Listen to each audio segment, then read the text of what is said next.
we are going to start about a new chapter, that is the evolution. You know, we have studied about 2 chapters of this genetics unit. Now देखो, अगर हम ये देखें तो इसमें एक चीज इम्पोर्टेंट है बच्चों की, जिस तरह से पेपर भी आ रहे हैं तो हमने बहुत इधर उधर का इस चैप्टर में तो बिल्कुल भी नहीं, है ना। हम लोगों को बहुत स्ट्रिक्टली जो एनसीईआरटी में पॉइंट्स है वो पहले कवर होने चाहिए, क्योंकि इसमें क्या होता है, इसमें बहुत ज़्यादा फिर इधर उधर जाने के चांसेस बहुत होते हैं, बहुत सारे नोट्स में बहुत सारे पॉइंट्स होते हैं. So in that case we miss some points and then we lost the marks. So we have to think very practically here. See, अब यहाँ पे हम लोग देखते बेटा, ये चैप्टर है एवोल्यूशन. बहुत ही इंटरेस्टिंग सा क्वेश्चन है, ठीक है. मेरे लिए तो ये बहुत ही इंटरेस्टिंग क्वेश्चन था बचपन से ही यार. मतलब ये ओरिजिन जो है लाइफ के, जो है ना, कहाँ से आया अर्थ के ऊपर इतने सारे डिफरेंट टाइप ऑफ ऑर्गेनिजम्स कहाँ से आए. तो बस यही क्वेश्चन है, इसका आंसर भी बहुत ही वैसा ही इंटरेस्टिंग सा है, ठीक है. नाउ देखो, इसमें हम लोग कवर क्या करने वाले हैं. ऑब्वियसली जो भी पॉइंट्स है, 1 number is what the origin of life, then the evolution of life forms, that is what the a theory के फॉर्म में हम लोग देखेंगे. देन उसके बाद में what are the evidences for evolution, क्या एविडेंसेस है, हम क्यों मानते हैं कि इवोल्यूशन की थ्योरी सही है, हम इसको क्यों मानते हैं. Then what is adaptive radiation, adaptive radiation क्या चीज होती है, इसके बारे में हमें पढ़ना है. देन एक्चुअली बायोलॉजिकल इवोल्यूशन क्या कंसेप्ट है भाई, बायोलॉजिकल इवोल्यूशन का क्या मतलब है. मतलब देखो, एटम से मॉलिक्यूल बन जाने, मॉलिक्यूल से डीएनए बन जाना, ये अलग बात है, बट एक अलग है ना, different types of organisms, speciation होना, धरती के ऊपर इतने सारे डिफरेंट ऑर्गेनिजम्स का आ जाना, ये एक अलग ही बात है. मैकेनिज्म ऑफ इवोल्यूशन, है ना, इवोल्यूशन किस तरह से हुआ है, क्या क्या उसके कंसेप्ट्स हैं. देन ये वाला जो कंसेप्ट है बेटा, जिसको हमने पहले भी पढ़ा है ना, जेनेटिक्स में, हार्डी वेनबर्ग लॉ, है ना, p square p plus q square is equal to 1, correct है. ये कंसेप्ट हमने पहले भी पढ़ा है, p square plus 2pq plus q square, है ना. एलिलिक फ्रीक्वेंसीज के बारे में यहाँ पे बताई गई है, ठीक है. उसके बाद a brief account of the evolution, and last बेटा इवोल्यूशन ऑफ मैन. तो मैन का ओरिजिन कैसा हुआ, ह्यूमन बींग्स का, और इसका इवोल्यूशन कैसे हुआ. तो ऐसे 9 पॉइंट आपके एनसीईआरटी में हैं, ठीक है, जो हमें 1 बाय 1 डिस्कस करने हैं, ठीक है. नाउ बेसिकली यहाँ पे हम देख लेते हैं, जैसे कि इवोल्यूशनरी बायोलॉजी, ये वर्ड यहाँ पे आपको देखने को मिलता है. अब ये क्या पढ़ता है, इसे study of the history of life forms on earth. अगर आप 11th के स्टैंडर्ड के चैप्टर्स को अगर याद करो, तो आप लोगों ने एक टर्म पढ़ा होगा, फाइलोजेनी, है ना, या फाइलोजेनेटिक टैक्सोनॉमी, ऐसा वर्ड आपने पढ़ा होगा, ठीक है. प्लांट किंगडम ने ये ऐसा वर्ड दिया है. तो ये जो फाइलोजेनी या फाइलोजेनेटिक्स होता है, वो डेफिनेटली बेटा एवोल्यूशनरी हिस्ट्री को ही पढ़ना होता है. नाउ देखो बेटा, व्हाट इज एग्जैक्टली, ये क्वेश्चन है कि व्हाट इज एग्जैक्टली इवोल्यूशन. अब इसको अंडरस्टैंड करने के लिए जितने भी बेटा फ्लोरा फौना दुनिया, है ना, इस पूरे दुनिया में प्रेजेंट है, जितने हम जानते हैं वो तो 1.8 मिलियन स्पीसीज, करेक्ट है, जितने हम जानते हैं. और हमारा प्रेडिक्शन भी है कि 7 मिलियन डिफरेंट स्पीसीज अर्थ के ऊपर प्रेजेंट है. नाउ टू अंडरस्टैंड ये सारी चीजें, to understand the changes in flora and fauna that have occurred over millions of years on earth, तो we must have an understanding of the context of origin of life. तो हमें पहले तो वो origin कैसा हुआ होगा ये समझना पड़ेगा, बाद में इनके इतने कौन आया कौन मरा, डायनासोर कहाँ चले गए, कहाँ, है ना, कौन से समय में वो थे, हमारा कौन सा समय चल रहा है, जियोलॉजिकल टाइम स्केल क्या है, ये सब हम लोग देखेंगे समझेंगे. बट पहले हमें ये तो समझना पड़ेगा ये जो भी डाइवर्सिटी हमें देखने को मिलती है ऑन अर्थ, ये आई कैसे, ठीक है, हाउ. सो ऑब्वियसली ओरिजिन, है ना, that is evolution of earth, सबसे पहले हमें समझना पड़ेगा. इवोल्यूशन ऑफ अर्थ, अर्थ कहाँ से आया, of stars and Indeed of the universe. तो ये बहुत बड़ा क्वेश्चन है, बहुत डीप क्वेश्चन है. इसके बहुत सारे आंसर्स बेटा अभी भी अनआंसर्ड है क्वेश्चंस के, ठीक है. हम लोग जो कुछ भी पढ़ते हैं इसको थोड़ा ध्यान से याद रखें, वो हाइपोथेसिस, हाइपोथेसिस, ठीक है. अगर हमको थोड़ा सा भी लगता है कि हाँ ये हाइपोथेसिस सबके लिए एग्री, है ना, करने जैसा है, तब उसको हम थ्योरी कहते हैं. दोनों वर्ड में थोड़ा डिफरेंस है बच्चों, थ्योरी और हाइपोथेसिस, ठीक है. हाइपोथेसिस मतलब आप अजम्पशन करते हो कि हाँ चलो ऐसा हुआ होगा, चलो वैसा हुआ होगा, ये बात है बच्चे, ठीक है.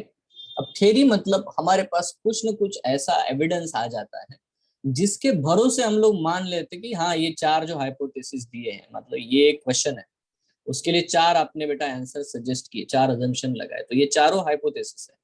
All of them four are the hypothesis, all the four answers are hypothesis. Now मान लेते ये वाला सेकंड वाला हाइपोथेसिस है, इसके लिए अच्छे खासे एविडेंस आपके पास जमा हो गए, तो क्या हो गया कि बहुत सारे लोग इसको मानना शुरू कर देते हैं, ऑल्दो इसके भी बिलीवर्स है, इसके भी है, इसके भी है, ठीक है। Now this is what the point कि इसको बेटा जो कि एविडेंसेस है तो हम लोग इसको बना देते हैं theory. Okay, this is a theory, you know there are a lot of things are there. Now what follows is the longest of all the constitute and consumption stories। तो बहुत सारे हैं, लोगों ने कितने कितनी है ना कहानियां बनाई है, कुछ भी है। now this is what the story of origin of life and evolution of life forms or biodiversity on planet earth in the context of evolution of earth and against the background of evolution of universe itself। तो हम लोग बहुत सारी चीजों को यहाँ पे notice करते हैं, ये सब नाटकबाजी है, ठीक है। ऐसा लग रहा है जैसे कि हम लिटरेचर पढ़ रहे हैं। Let's come to the scientific things, ठीक है। चलो बेटा साइंटिफिक बातों की तरफ आते हैं। नाउ यहाँ पे आते हैं बेटा, origin of life, what is this, you know the first point. Origin of life के बारे में आप सोचो कि क्या हुआ होगा। When we look at stars on clear night sky we are in a way looking back in time. अब देखो ये स्टेटमेंट जैसे ये देखो, ये एनसीईआरटी का स्टेटमेंट है, बट आपको लगता है कि इसका कोई क्वेश्चन आएगा? बिल्कुल भी नहीं आएगा। ऑब्वियसली ये थोड़ा सा क्या कहते हैं, आपके अंदर इंटरेस्ट क्रिएट करने के लिए ऐसा स्टेटमेंट उन्होंने लिखा हुआ है, उसको थोड़ा अच्छे से लिखा है, वो आपको छोटे बच्चे मानते हैं, ठीक है, इसीलिए।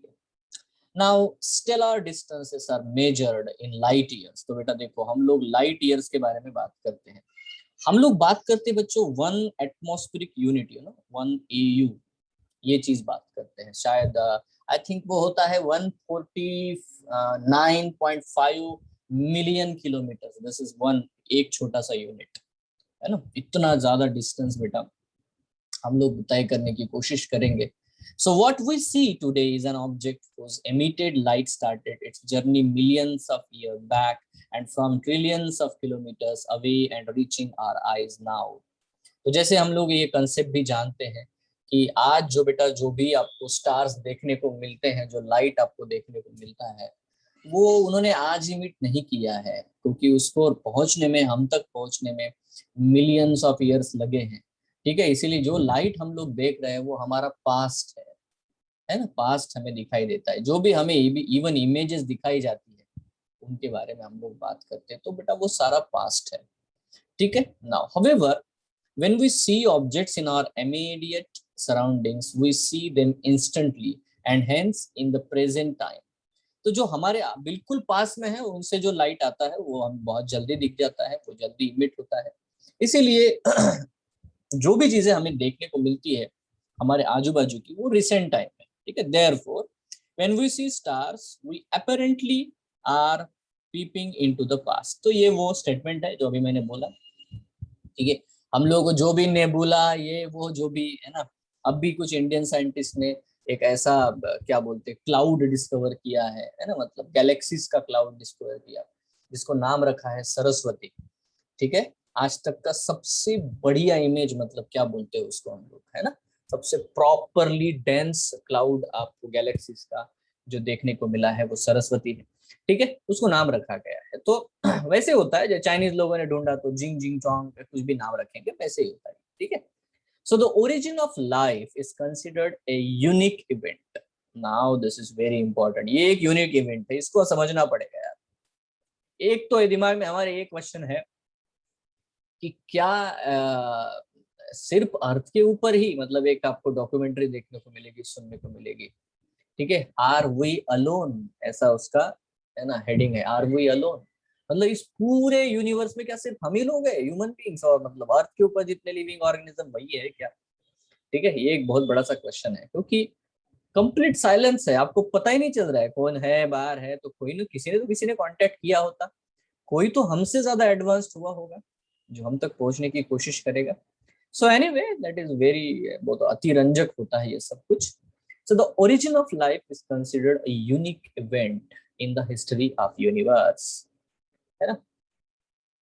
The universe is vast, universe बहुत बड़ा है। Relatively speaking the earth itself is almost only a speck. तो अर्थ का कोई है नहीं मतलब, यूनिवर्स के कंपैरिजन में अर्थ इज नथिंग, ठीक है, अर्थ का कोई मतलब है नहीं, बट हमारे लिए बच्चों अर्थ ही सब कुछ है, because we are actually earthians, ठीक है, we are actually staying on the earth. So the universe is very very old. अब ये ओल्ड का मतलब यहाँ पे अब हमारे पास में नीट का पहला बेटा क्वेश्चन आपके सामने है।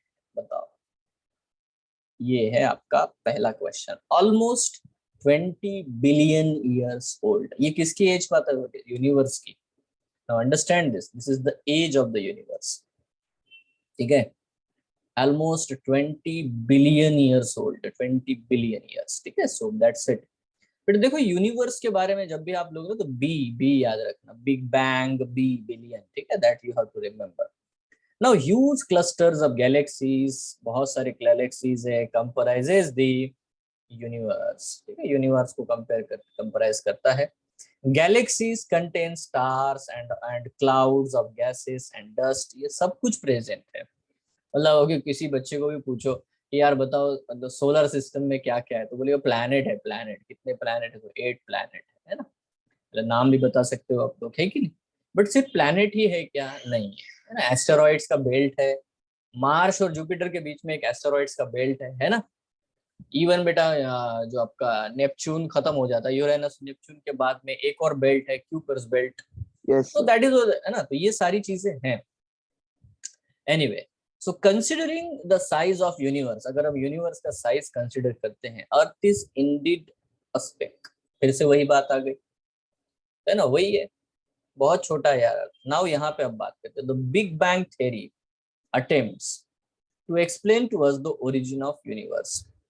तो ये कोई एक थ्योरी है, बिग बैंग थ्योरी है ना। देखो यहाँ पे एक्सपेंशन और कंडेंसेशन, ये वाला बहुत ही एक सिंपल सा फंडा यहाँ पे एक्सप्लेन किया जाता है, और ये एक हाइपोथेसिस है जिसको बहुत लोगों ने मान लिया। तो अभी हम लोग क्या बोलते हैं उसको?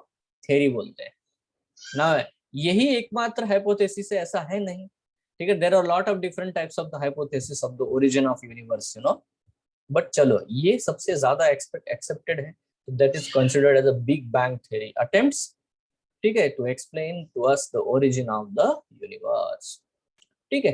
Now the universe expanded and hence the temperature came down. अब हम ये कहते हैं कि बहुत बड़ा ब्लास्ट हुआ, बहुत बड़ा ब्लास्ट हुआ। मतलब पहले तो ये हुआ कि सारे गैसेस और ये और पार्टिकल जो भी कुछ था, ठीक है, वो सारे इतने कंडेंस हो गए, इतने कंडेंस हो गए, इतना कंडेंस हो गया कि बेटा उसको कंडेंस होने के लिए फिर जगह ही नहीं बची, ठीक है। So too much energy gathered and then sudden there was a big blast, ठीक है। तो इसी को हम लोग बिग बैंग थ्योरी कहते हैं, ठीक है। इसके इमेजेस भी लोगों ने सोचे हैं कि कैसे कैसे, है ना, इमेजेस हमें देखने को मिलते हैं, ठीक है। सो यहाँ पे एक चीज इसके सपोर्ट में है बहुत बड़ी, कि आज भी जो भी स्टेलर कंपोनेंट है, प्लैनेट है, ये सारी चीजें they are expanding, the universe is expansion, universe expansion is also right now also going on, ठीक है। ये हम लोग देख सकते हैं, ये मेजरेबल चीज है जो दिखाई देती है। Hydrogen and helium form sometime letter.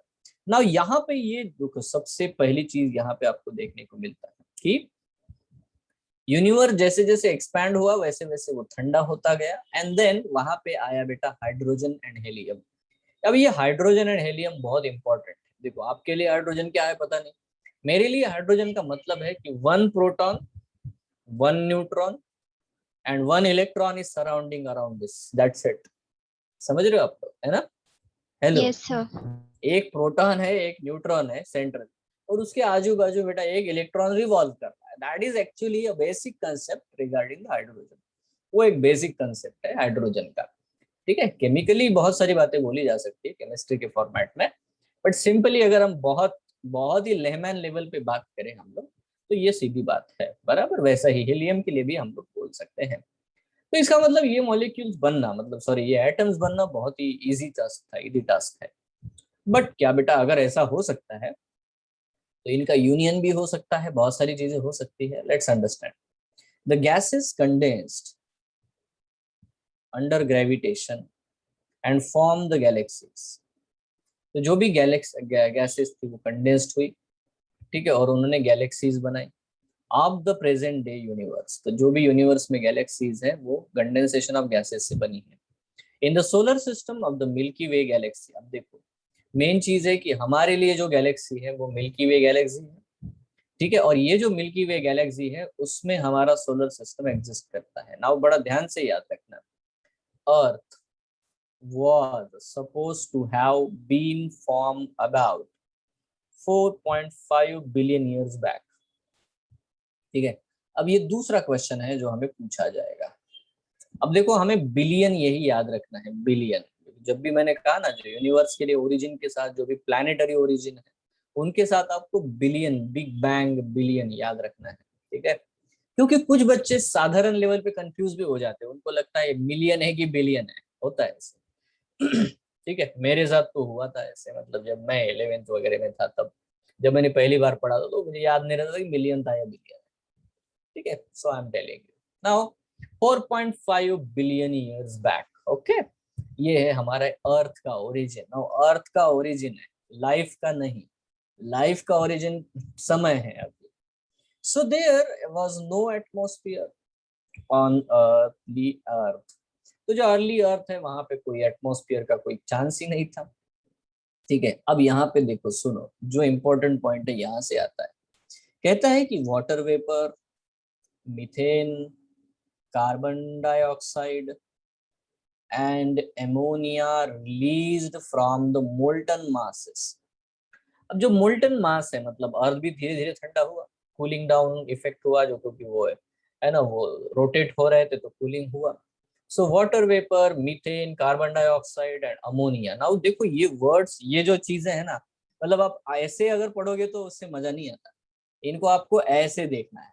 This is what H2O, CH4 दिख रहा है ना आपको, कार्बन डाइऑक्साइड मतलब CO2 एंड NH2।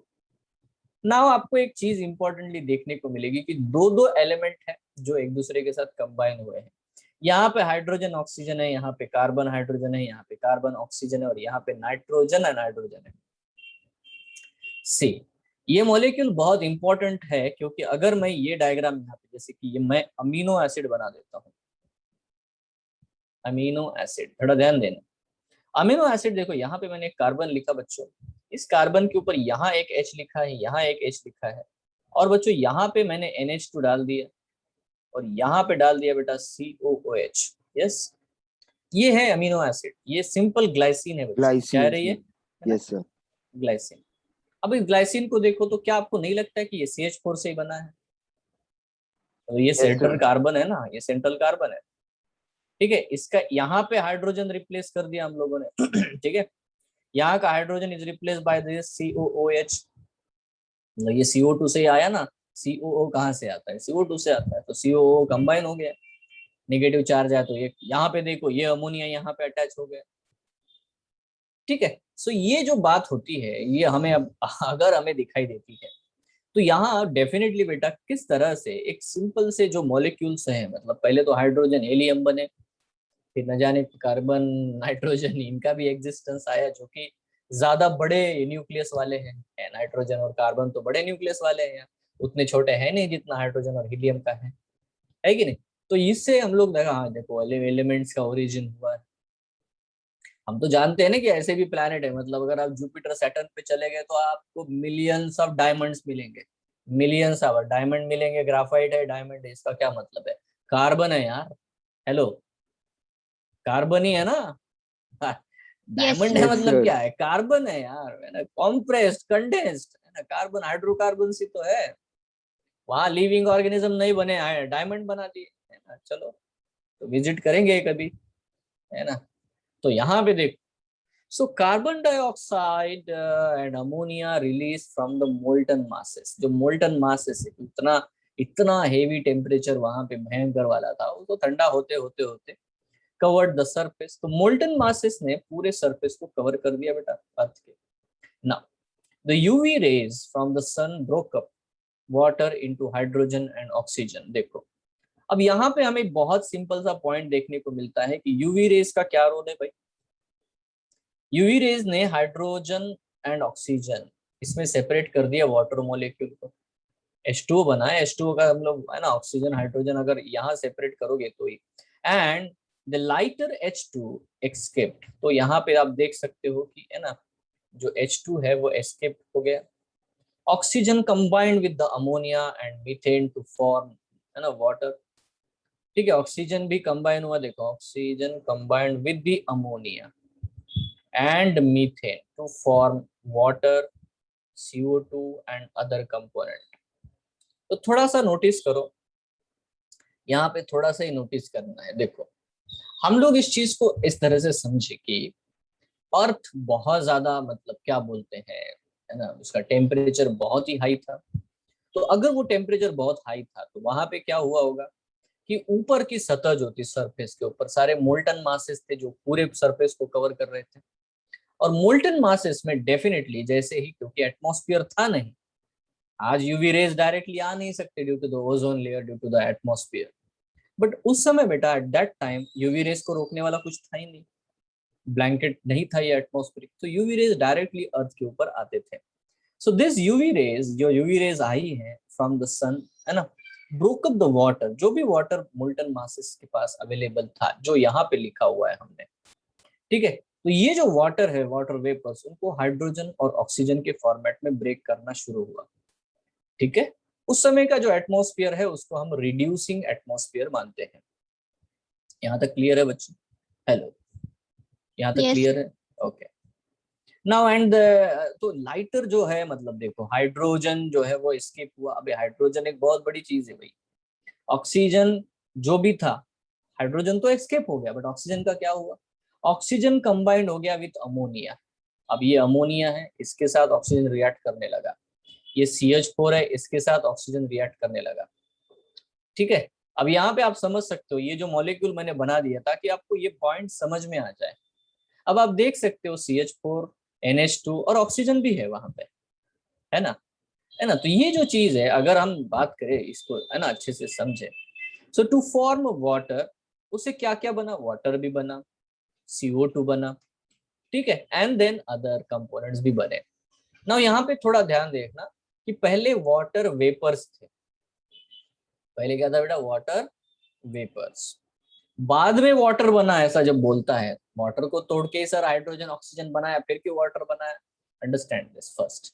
पहले वाटर वेपर्स थे, उसमें यूवी रेज गिरे, ठीक है, हाइड्रोजन एस्केप हो गया, ऑक्सीजन लिबरेट हो गया।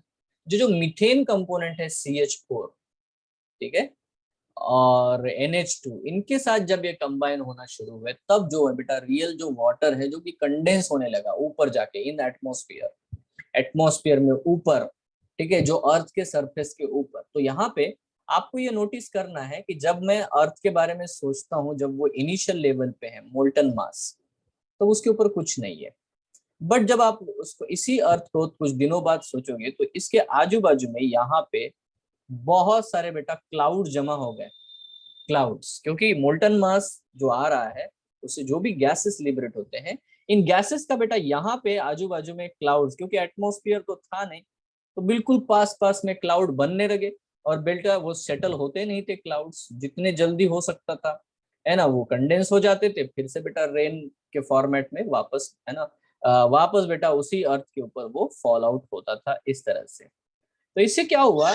Rotation, continuous rotation of earth and continuous that formation of the clouds and rain, है ना, धीरे धीरे बेटा अर्थ ठंडा होने लगा, कूलिंग डाउन। ठीक है, तो वही पॉइंट है, यहाँ पे थोड़ा सा ध्यान से देखो। धीरे से the ozone layer was formed, क्योंकि ऑक्सीजन लिबरेट हो रहा था। ओजोन आप जानते हो O3 है। एज इट कूल्ड, जैसे जैसे ये ठंडा हुआ, as it cooled the water vapour fell as rain, ठीक है, to fill all the depressions and form oceans. तो ये जो पानी जो है ना आता था, जो कि क्लाउड बने, एंड देन क्योंकि जहां जहां बरसात हुई वहां वहां बेटा है ना वहां पे बहुत सारा, क्योंकि मोल्टन मासेस है, तो कोई अर्थ आपको लगता है वो स्पेरिकल है, बट अगर आप उसका वाटर पूरा निकाल दोगे तो it has lot of different types of the crevices and all, deep and hollow portions. तो वहां पे जहां जहां पे बेटा पानी जमा हो सकता था वहां पानी जमा हुआ, और उससे बन गया बेटा ओशन। बस ये ओशन एक बहुत बड़ी है ना क्या बोलते हैं, एक टर्निंग पॉइंट है, टर्निंग पॉइंट। क्योंकि ओशन से ही लाइफ का ओरिजिन हुआ। ठीक है, लाइफ अपीयर्ड फाइव, थोड़ा ध्यान से याद रखना यहाँ पे जो चीज मैं बोलने वाला हूँ। Life appeared 500 million years after the formation of अर्थ।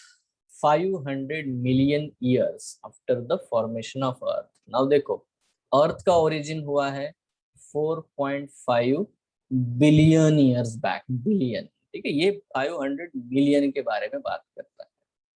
ठीक है, सो 500 million years after the formation of अर्थ। ठीक है, तो दैट इज द, है ना, 1 पॉइंट हियर।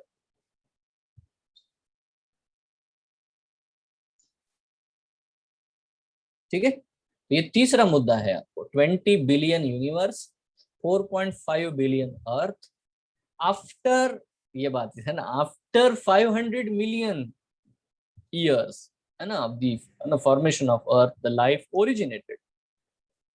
अब उसको हम ऐसे भी बोल सकते हैं, almost 4 billion years back. Now this is what the point. 4 billion years back, big bang be, है ना। तो यहाँ पे डेफिनेटली बेटा 4.5 बिलियन में से अगर आप 500 मिलियन निकाल दोगे तो 4 बिलियन ही बचते हैं। So this is what the simple thing जो हमारी एनसीईआरटी बताती है, सिंपल थिंग। ठीक है, और इतने बड़े पैराग्राफ में आपको क्वेश्चन क्या आएंगे, तो ये तीन ही, है ना। ओरिजिन कब हुआ, क्या हुआ, यही है। Hello, yes. Yes sir. अभी क्या होता है, जब हम लोग बहुत सारे इधर उधर बुक्स उठाएंगे पढ़ेंगे तो पता नहीं क्या क्या, पैनस्पेर्मिया थ्योरी, ये थ्योरी, वो दुनिया भर का नाटक शुरू होता है। ये पॉइंट पे हम लोग पहुंचते ही नहीं है। सो एनीवे, क्योंकि देखो बहुत से लोगों ने बहुत सारे कॉन्सेप्ट्स बताए हैं तो यहाँ पे है वो। ठीक है, सो उसके बारे में हम लोग बात करते हैं। Did life come from the outer space? ये बहुत बड़ा क्वेश्चन है यार। क्या आपको ऐसा लगता है कि लाइफ आउटर स्पेस से आया हुआ है? ठीक है, क्या लगता है आपको? पॉसिबल है यार, पॉसिबल तो है। तो ऐसे बहुत सारे, इवन इसके भी सपोर्ट में एविडेंसेस है, बता, आउटर स्पेसेस से कि लाइफ अर्थ के ऊपर आया है। बट आज तक हम लाइफ को ढूंढ नहीं पाए बाहर के जो स्पेस होते हैं उनपे, है ना। तो सम साइंटिस्ट बिलीव, देखो यहाँ पे बहुत इंपॉर्टेंट वर्ड है, some scientist believe that it came from outside. और ये कोई नाम आदमी नहीं है, ये साइंटिस्ट है जो कि एविडेंसेस कलेक्ट करते हैं फॉर टू प्रूव देयर, है ना, कंसेप्ट, और प्रूव देयर हाइपोथेसिस, और प्रूव देयर थ्योरी। ठीक है, और ऐसे बहुत सारे एविडेंसेस है। ठीक है, सो अर्ली, यहाँ पे देखो ये अर्ली ग्रीक थिंकर्स यहाँ पे बोल रहे हैं। ठीक है, अब देखो यार यहाँ पे बहुत ही इंपॉर्टेंट ये बात है कि चाइनीज ट्रेडिशन है, इंडियन ट्रेडिशन है, अरेबियन ट्रेडिशन है, हर एक में, है ना, ये जो अर्ली थिंकर्स अवेलेबल थे, बहुत पुराने पुराने लोग हैं जिन्होंने बहुत से बढ़िया बढ़िया कंसेप्ट देके रखे हैं। बट क्योंकि यूरोपियन लोगों का बहुत ज्यादा, क्या बोलते हैं, डोमिनेंस रहा अर्थ के ऊपर, तो रोमन्स और ग्रीक्स और लैटिन, ये जो है ना, इनके थिंकर्स को थोड़ा ज्यादा वैल्यूज दिए, क्योंकि उनका डॉक्यूमेंटेशन बहुत अच्छे से किया है उन्होंने। ठीक है, so early Greek thinkers thought units of life called spores were transferred to different planets including Earth। ठीक है, तो उनके हिसाब से है कि बाहर से कहीं तो भी आया, स्पोर्स वहां से आया। और ये जो स्पोर्स है इसके ऊपर हॉलीवुड के बहुत सारे मूवीज है। ठीक है, बाहर से आया, बाहर से आया। ठीक है, सो प्लैनेट्स इंक्लूडिंग अर्थ। नाउ इसको बोलते हैं पैनस्पर्मिया। पैनस्पर्मिया का क्या मतलब होता है? देखो, पैन मतलब है पूरे यूनिवर्स में, जहां जाओ वहां पे, है ना, is a still a favourite idea for some astronomers. आज भी बेटा ये कंसेप्ट है, मतलब कभी मुझे समय भी मिलेगा तो मैं बहुत सारे ऐसे एविडेंसेस आपको बताना चाहूंगा जिससे ये साबित तो हो जाएगी, हाँ सर लगता तो है है ना, कि एस्ट्रोनॉमर जो है वो साइंटिस्ट सही बोलते हैं। So even you can search by yourself only. ठीक है, so so the point you have to understand here कि पैनस्पेर्मिया थ्योरी जो है, मतलब कि आउटर स्पेस से ही अर्थ के ऊपर लाइफ आया है। ठीक है, ये सब जो बातें हैं वो बताने के लिए यहाँ पे, जैसे कि मतलब क्या बोलते हैं, हाँ, पिरामिड कैसे बने, और तो पिरामिड्स आर फॉर्म। ठीक है, आप यार क्वेश्चन ही है, क्योंकि इतना हेवी इंफ्रास्ट्रक्चर डेवलप किया और न जाने कितने साल हो गए उसको बनाए हुए। ठीक है, सो इसके लिए भी कुछ कंसेप्ट है लोगों के. So for a long time, it was also believed that the life came out of the decaying and rotting matter like a straw, mud, etc. अब देखो यार, पहले के जो कंसेप्ट लो, जो साइंटिस्ट मतलब वो थिंकर थे, फिलोसोफर थे, उनका तो ख्याली पुलाव पकाने में वो एक्सपर्ट थे. ठीक है, उस किसी ने कहा ये देखो हॉर्स इज रनिंग, घोड़े दौड़ रहे हैं, तो उनके जो भी सर के जो बाल होते हैं बड़े से, वो अगर नीचे गिर गए कीचड़ में तो उससे स्नेक बन जाता है ना, ये ऐसे कुछ होता है.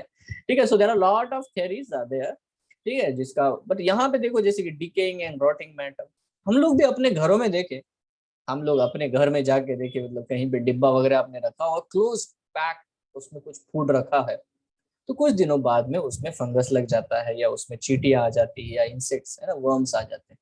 अब आप सोचो कि यार पूरा टाइट पैक है, कहाँ से आया है. ठीक है, आप बोलेगा नहीं यार इसी से बनता है, डिकेइंग रॉटिंग मैटर से ही बनता है. तो ऐसी ही सोच, ये सेम सोच छोटे बच्चों वाली, और ये क्वेरीज है, क्वेरीज को सॉल्व करने का बेटा क्या बोलते हैं, एक इंटरेस्ट है, जिससे अलग अलग आंसर लोगों ने दिए. This was the theory of spontaneous generation, इसको ही स्पॉन्टेनियस जनरेशन कहते हैं. मतलब कोई भी non living non biotic components है, उनसे डायरेक्टली बायोटिक ऑर्गेनिजम्स बनते हैं. ठीक है, पक्का, इसको बोलते हैं स्पॉन्टेनियस जनरेशन. तो ये वाला एक पॉइंट आपको पूछते हैं, पैनोस्पेर्मिया का मतलब क्या है ये पूछते हैं.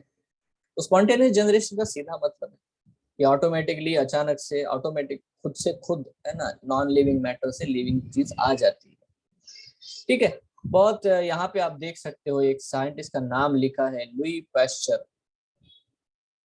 है ना. by carefully experimentation demonstrated that the life come only from the pre-existing life. तो ये भाई साहब थे, है ना, इन्होंने वो फिल्टर वगैरह लगाया, सारी चीजें लगाई, है ना, मतलब वो फिक्स जो भी मीट को रखा और उसमें फिल्टर लगा के रखा.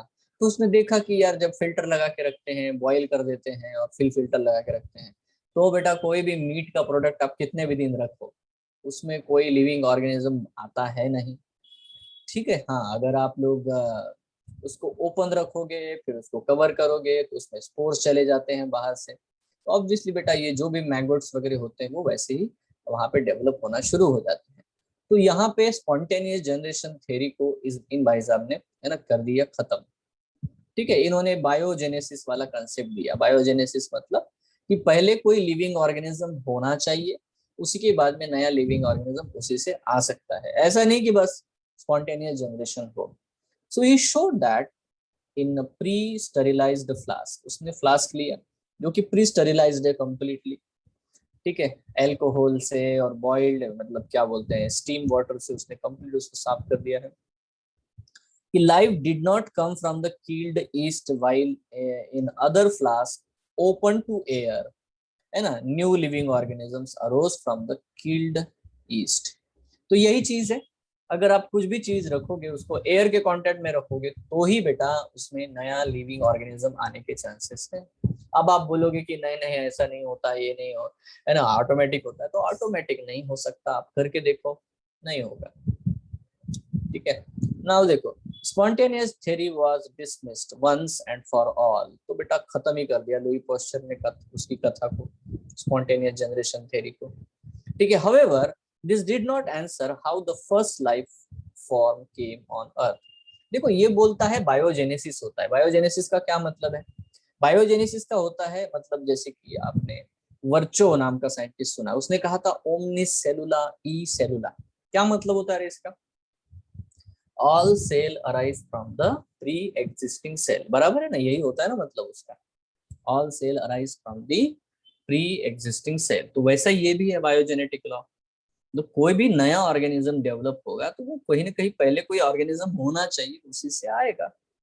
बट ये लॉ ये नहीं बताता कि यार पहला ऑर्गेनिज्म कैसे आया होगा, ओरिजिन कैसे होगा, इवोल्यूशन कैसे हुआ, ये बताता है ये ऑर्गेनिज्म है, इससे नया ऑर्गेनिज्म. बट ये वाला कब आया, कैसे आया, इसका ओरिजिन कैसे हुआ, ये चीज कोई नहीं बता रहा था. मतलब जितनी जितनी भी आपको थ्योरीज दिखाई देती है ना, उसमें सिर्फ एक पैनोस्पेर्मिया थ्योरी है जो बहुत पुरानी है, जो ओरिजिन ऑफ अर्थ के बारे में बताती है. बाकी सारे तो मतलब जो भी लिविंग ऑर्गेनिजम्स है उसमें किस तरह से वो आए होंगे ऐसा ही बताते हैं. नाउ देखो यहाँ पे आप थोड़ा सा बेटा आपको सर स्ट्रिक्टली, हाँ बोलो. Sir पेंसपर्मिया means? पैनस्पर्मी का थ्योरी का मतलब होता है कि जो भी स्पोर्स है, जो भी लिविंग ऑर्गेनिजम्स है, उनके एग्जिस्टेंस हमारे अर्थ के ऊपर से नहीं आया है। ठीक है, इसका यस सर। मतलब ही है कि वो आप पूरे यूनिवर्स में कहीं ना कहीं से वो स्पोर्स आए हैं, जिनको हम स्पर्म भी कहते हैं। स्पर्म मतलब बीज। ठीक है, जो लिविंग ऑर्गेनिज्म का बीज है, कहीं से मेटेओरेट आएगा, एक आधा मेटेओरेट आ गया, वो गिर गया जमीन के ऊपर। अब मेटेरियो के डीप कहीं पे अंदर बेटा बैक्टीरिया है, और हमने ढूंढा भी है कि यार बैक्टीरिया सरवाइव करते हैं, मतलब दे कैन सरवाइव, है ना। They can survive in extreme heat, extreme क्या बोलते हैं, अजीब से कंडीशन में वो सर्वाइव करते हैं। ठीक है, क्योंकि है क्या, उनमें स्पोर्स बन जाते हैं, और वो स्पोर जो है वो डेफिनेटली बेटा वो टिके हुए रहते हैं। तो आज भी ये कंसेप्ट बिल्कुल मतलब खारिज हुआ नहीं है, क्योंकि इसके बहुत सारे एविडेंसेस हमारे पास में है। बट इसके अगेंस्ट भी उतने ही एविडेंसेस है। ठीक है, सो दैट काउंटर बैलेंस हो गया है। ठीक है, आगे चलते हैं। ओपेरिन ऑफ रशिया, यहाँ से बेटा आपको मेन चीज आपको आती शुरू होती है। Oparin हेल्डेन theory. ठीक है, बड़ा ध्यान से चीज को समझा। Oparin of Russia and Heldon of England proposed that the first form of life could have come from the pre-existing non-living organic molecules। तो यहाँ बेटा जो सबसे पहला मुद्दा रहे, उन्होंने कहा कि देखो, हम लोग इसको ऐसे समझे कि पहले एटम, एटम से बने छोटे छोटे मॉलिक्यूल्स, कंपाउंड्स, उन कंपाउंड से बने सिंपल बेसिक मोनोमर्स, जैसे कि अमीनो एसिड्स या सिंपल शुगर्स या न्यूक्लियोटाइड्स, बराबर है। फिर उनको जुड़ने से बने बेटा polymers, macromolecules, DNA, RNA, protein, lipids, vitamins, all this. और फिर इनके इंटरेक्शन से बना बेटा एक लिविंग सेल। यस, ये लिविंग सेल्स अगर एक दूसरे से जुड़े, इंटरैक्ट हुए, डिवाइड हुए, इनसे बेटा मल्टी सेलुलर मतलब 2 सेल ऑर्गेनिज्म, 4 सेल ऑर्गेनिज्म, और आगे आगे आगे आगे कॉम्प्लेक्स ऑर्गेनिजम्स बनते चले गए। Indeed it started from the inorganic component. Hello, concept क्या है?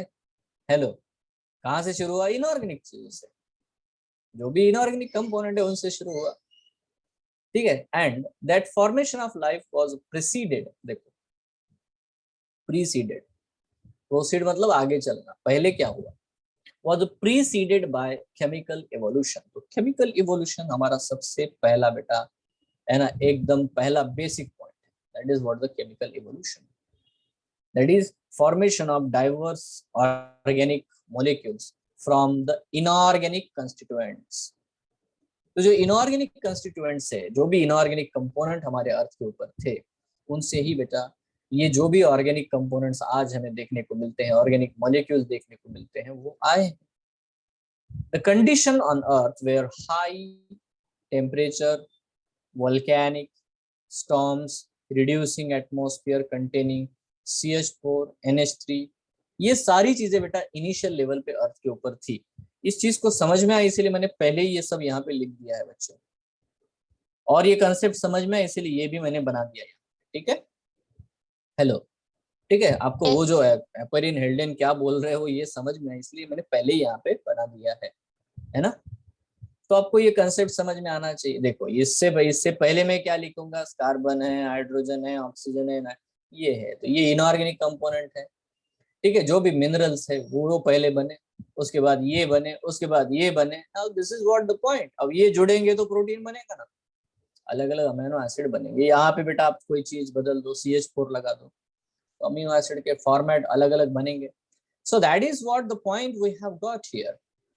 नाउ यहाँ पे आप नोटिस करो, कहता है कि in 1953 S L Miller, an American scientist, created similar conditions in a laboratory. अब सिमिलर कंडीशन का मतलब फिर से देखो, सिमिलर कंडीशन मतलब high temperature, volcanic storms and reducing atmosphere. ये बात याद रखना। सिमिलर का क्या मतलब है? उस समय अर्थ के ऊपर बहुत ज्यादा टेम्परेचर था, बहुत ज्यादा वोल्केनिक स्टॉर्म्स आते थे, बहुत ज्यादा क्या बोलते हैं रिड्यूसिंग एटमॉस्फेयर था, क्योंकि फ्री ऑक्सीजन अवेलेबल नहीं था। That was the atmosphere at the beginning of the, है ना, अर्थ। ठीक है, so that 4.5 billion years ago वाला जो कंडीशन है, तो ये 500 बिलियन मिलियन ईयर जो बीच में आता है लाइफ को ओरिजिन होने से पहले, वहां पे क्या क्या हुआ इसके बारे में हम लोग सिमुलेशंस करते हैं, सोचते हैं। तो ये कहानी वो 500 मिलियन ईयर्स की है, थोड़ा ध्यान से समझना। वो कहानी कहाँ से बेटा? अर्थ का जन्म हुआ है ना, birth of the earth, and then है ना उसके बाद में बेटा डेफिनेटली आपको देखने को मिलता है ऑब्वियस बेटा आफ्टर 500 मिलियन ईयर्स है ना द ओरिजिन ऑफ लाइफ। तो उसके बीच में क्या क्या हुआ होगा इसको थोड़ा समझो। In 1953 S L Miller and American scientist created similar condition in laboratory. इसको हम लोग है ना कहते हैं कि उरे मिलर एक्सपेरिमेंट कहते हैं। उरे इनके टीचर थे, मिलर स्टूडेंट था। उन दोनों ने मिलकर के ये सब कुछ डिजाइन बनाया है, ठीक है। अब देखो लैबोरेटरी स्केल के ऊपर ये आपने सब बना दिया, ऐसा सिमुलेशन बना दिया, एक मॉडल बना दिया। अब ये डायग्राम यहाँ पे आपको देखने को मिलेगी आपके ही एनसीईआरटी बुक में। This is what this diagram you can C first carefully. पहले तो ये डायग्राम ही देख लो, इसमें क्या किया है थोड़ा ध्यान से देखो, बाद में वो पढ़ेंगे कंसेप्ट। अब देखो यहाँ पे आपको ये जो चीज दिखाई देती है ये बहुत इंपॉर्टेंट है बच्चों, spark discharge. Obviously spark discharge उस कंडीशन को, मतलब उस समय जो अचानक से वोल्केनिक इरप्शंस होते हैं, या यूवी रेज आते थे, या तो अल्ट्रावायलेट रेज का जो भी डायरेक्ट इंसिडेंस होता था, या लाइटनिंग्स होती थी क्योंकि क्लाउड्स भी बन रहे थे, उस चीज को रिप्रेजेंट करता है स्पार्क डिस्चार्ज। अंडरस्टैंड दिस, ठीक है। उस समय वहां पे ये CH4, NH3, H2O और H2, थोड़ा ध्यान देना क्या पे है, CO2 नहीं है यहाँ, CO2 नहीं है, H2O है, NH3 है, और हाइड्रोजन गैस है, मतलब स्पेशल हाइड्रोजन गैस है जो पहले बनी थी। ये सब कुछ बेटा यहाँ पे ये गैसेस हमने इसी फ्लास्क में डाली है जहाँ पे डिस्चार्ज होता है, स्पार्क डिस्चार्ज। यहाँ इलेक्ट्रोड्स का अरेंजमेंट किया गया ताकि वो स्पार्क डिस्चार्ज डेवलप कर सके बार बार, ठीक है, हाई एनर्जी वाला। नाउ थोड़ा सा नोटिस करो कि जो कुछ भी चीज बनेगी, what ever may be the thing will fall, जो कुछ भी बनेगा बेटा, क्योंकि वो गैसेस फॉर्मेट में बनेगा, आप लोग दिख रहे हैं, जो भी गैसेस है, अगर वो यहाँ से पास होगा क्योंकि नीचे तरफ जाएगा, और नीचे की तरफ जाएगा तो डेफिनेटली बेटा इसी पाइप से पास होगा यहाँ से। तो यहाँ पे क्या किया है, यहाँ पे रखा है बेटा कंडेंसर। नाउ अंडरस्टैंड दिस, क्योंकि कंडेंसर से क्या होगा कि जो भी गैसेस बने हैं या नए मॉलिक्यूल्स बने हैं वो कंडेंस हो जाएंगे, ठीक है, ये सर वो कंडेंस हो जाएंगे। यहाँ से हमने वाटर का सप्लाई दिया और यहाँ से वाटर निकल रहा है, जब ठंडा टेम्परेचर है ना, कूलिंग इफेक्ट, तो कूलिंग करेंगे तो बेटा कंडेंसेशन होगा। यहाँ पे हाई टेम्परेचर दे रहे हैं हम लोग ऊपर स्पार्क डिस्चार्ज में, और नीचे हम कूलिंग कर रहे हैं, तो जो भी चीजें आएंगी, ठीक है, एनीथिंग विच विल अराइज है ना, जो भी बनेगा, जो कुछ भी बनेगा वो यहाँ से ही पास होगा, ये जो आपका कंडेंसर है उससे पास होगा, ठीक है। तो बेटा हमें क्या क्या यहाँ से देखो, ये वाटर ड्रॉपलेट्स भी हमें मिलेंगे, वाटर कंटेनिंग ऑर्गेनिक कंपाउंड्स हमको मिलेंगे। वो जो वाटर ड्रॉपलेट्स है उसमें कंडेंस्ड हमें ऑर्गेनिक मिलेंगी, चीजें मिलेंगी ना, वो इसी पाइप से पास होगा, it will pass through this pipe, liquid water in trap, ठीक है। तो यहाँ पे आप देख सकते हो लिक्विड वाटर को, ये जो लिक्विड वाटर है यहाँ पे पास हो गया। Now you can see here, यहाँ पे आपको उसको बॉईल करना है। Once you boil it, water vapour फिर से बेटा यहाँ से जाएंगे, ठीक है। This is what the thing you have to understand here, कि how they have arrange this entire experiment to prove, टू है ना। तो यहाँ पे आप देख सकते हो where the liquid water trap is there, ठीक है। लिक्विड वाटर ट्रैप कहाँ पे प्रेजेंट है ये आपको एग्जैक्टली दिखाई दे रहा है। हम लोग कहाँ से उसको कलेक्ट कर सकते हैं, जो भी चीजें हम लोग बनाएंगे वो कहाँ से हम कलेक्ट कर सकते हैं ये भी हमें दिखाई दे रहा है, ठीक है। यहाँ पे आप देख सकते हो किस तरह से अरेंजमेंट किए गए हैं। बॉइलिंग वाटर जाएगा, बॉइलिंग वाटर यहाँ से आएगा तो यहाँ से एंट्री करेगा, वेपर्स आएंगे, ठीक है। जो भी वेपर्स आ रहे हैं तो वेपर्स बिल्कुल जैसे बार बार बारिश होती थी वाटर वेपर्स होते थे, वैसा ही बेटा बिल्कुल एटमॉस्फेयर यहाँ पे आपको इस एक्चुअली फ्लास्क में दिखाई देता है। ये जो फ्लास्क है इसमें वो पूरा जो भी जो कंडीशन है, जो भी हम लोग देख रहे हैं, ठीक है। सो ये सब चीजें जो है बेटा आपको बस नोटिस करनी है ना। नाउ अब इसको पढ़ते हैं। उन्होंने किया क्या है। हेलो, ठीक है, राइट नाउ यहाँ पे आओ, देखो नंबर 1, देखो हमें ये बात को समझना है कि क्वेश्चंस क्या आएंगे, ठीक है। फर्स्ट थिंग फर्स्ट, तो जो यहाँ पे पहला क्वेश्चन है कि है ना, उरे मिलर के एक्सपेरिमेंट में कौन से गैसेस है ना लिए गए थे। नंबर 1 बराबर है। क्वेश्चन क्या आएगा आपको नीट में, क्या पूछेंगे बताओ, कौन से गैसेस लिए गए थे। अगर वहां पे आपने CO2 बोल दिया तो फिर आपकी गलती है, बराबर है। नोटिस करो यहाँ पे CH4 H2 है और NH3 है, मीथेन है, अमोनिया है, H2 है, और वाटर वेपर सप्लाई किए जा रहे हैं। आपको तो पता है वो अरेंजमेंट हो रहा है, बॉइलिंग भी हो रहा है एक साइड में, दूसरी तरफ कंडेंसेशन भी हो रहा है वाटर का।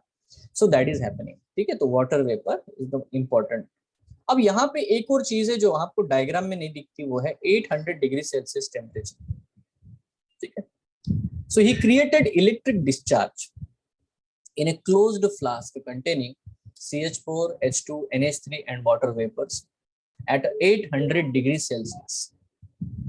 Now he observed formation of, अब यहाँ पे जो बहुत ही इंपॉर्टेंट पॉइंट है, जो अचीवमेंट है, वो बहुत बड़ी बात है। अचीवमेंट ये है कि ये जो भी एलिमेंट है CH4, H2, NH3, ठीक है, फिर से इस चीज को देखो आप लोग, ये क्या बना रहे, कौन बताएगा मुझे ये क्या बना। आपने बोला ग्लाइसिन है सर, बराबर, पॉसिबल है ना, ये बन सकता है अगर इनमें बॉन्ड बन जाए तो। ग्लाइसिन बना है ना, इसको कट कर दो, इसमें ऐड कर दो H2। ये कहां से लिया हमने CO2, यहाँ पे लिया, जो अर्ली एटमॉस्फेयर में था उसके बारे में जब हम बात करते हैं। CO2 वहां पे लिखा है, हाँ, अर्ली एटमॉस्फेयर में इधर है, don't forget about this one, ठीक है। यहाँ पे किधर गया भाई, देखो water vapours, methane, carbon dioxide and ammonia released from the molten masses, ये वहां पे है, ये वहां पे है इन, है ना, जब एक्सप्लेन किया जा रहा है NCERT। बट इधर उन्होंने पूरे मिलर के एक्सपेरिमेंट में CO2 नहीं है।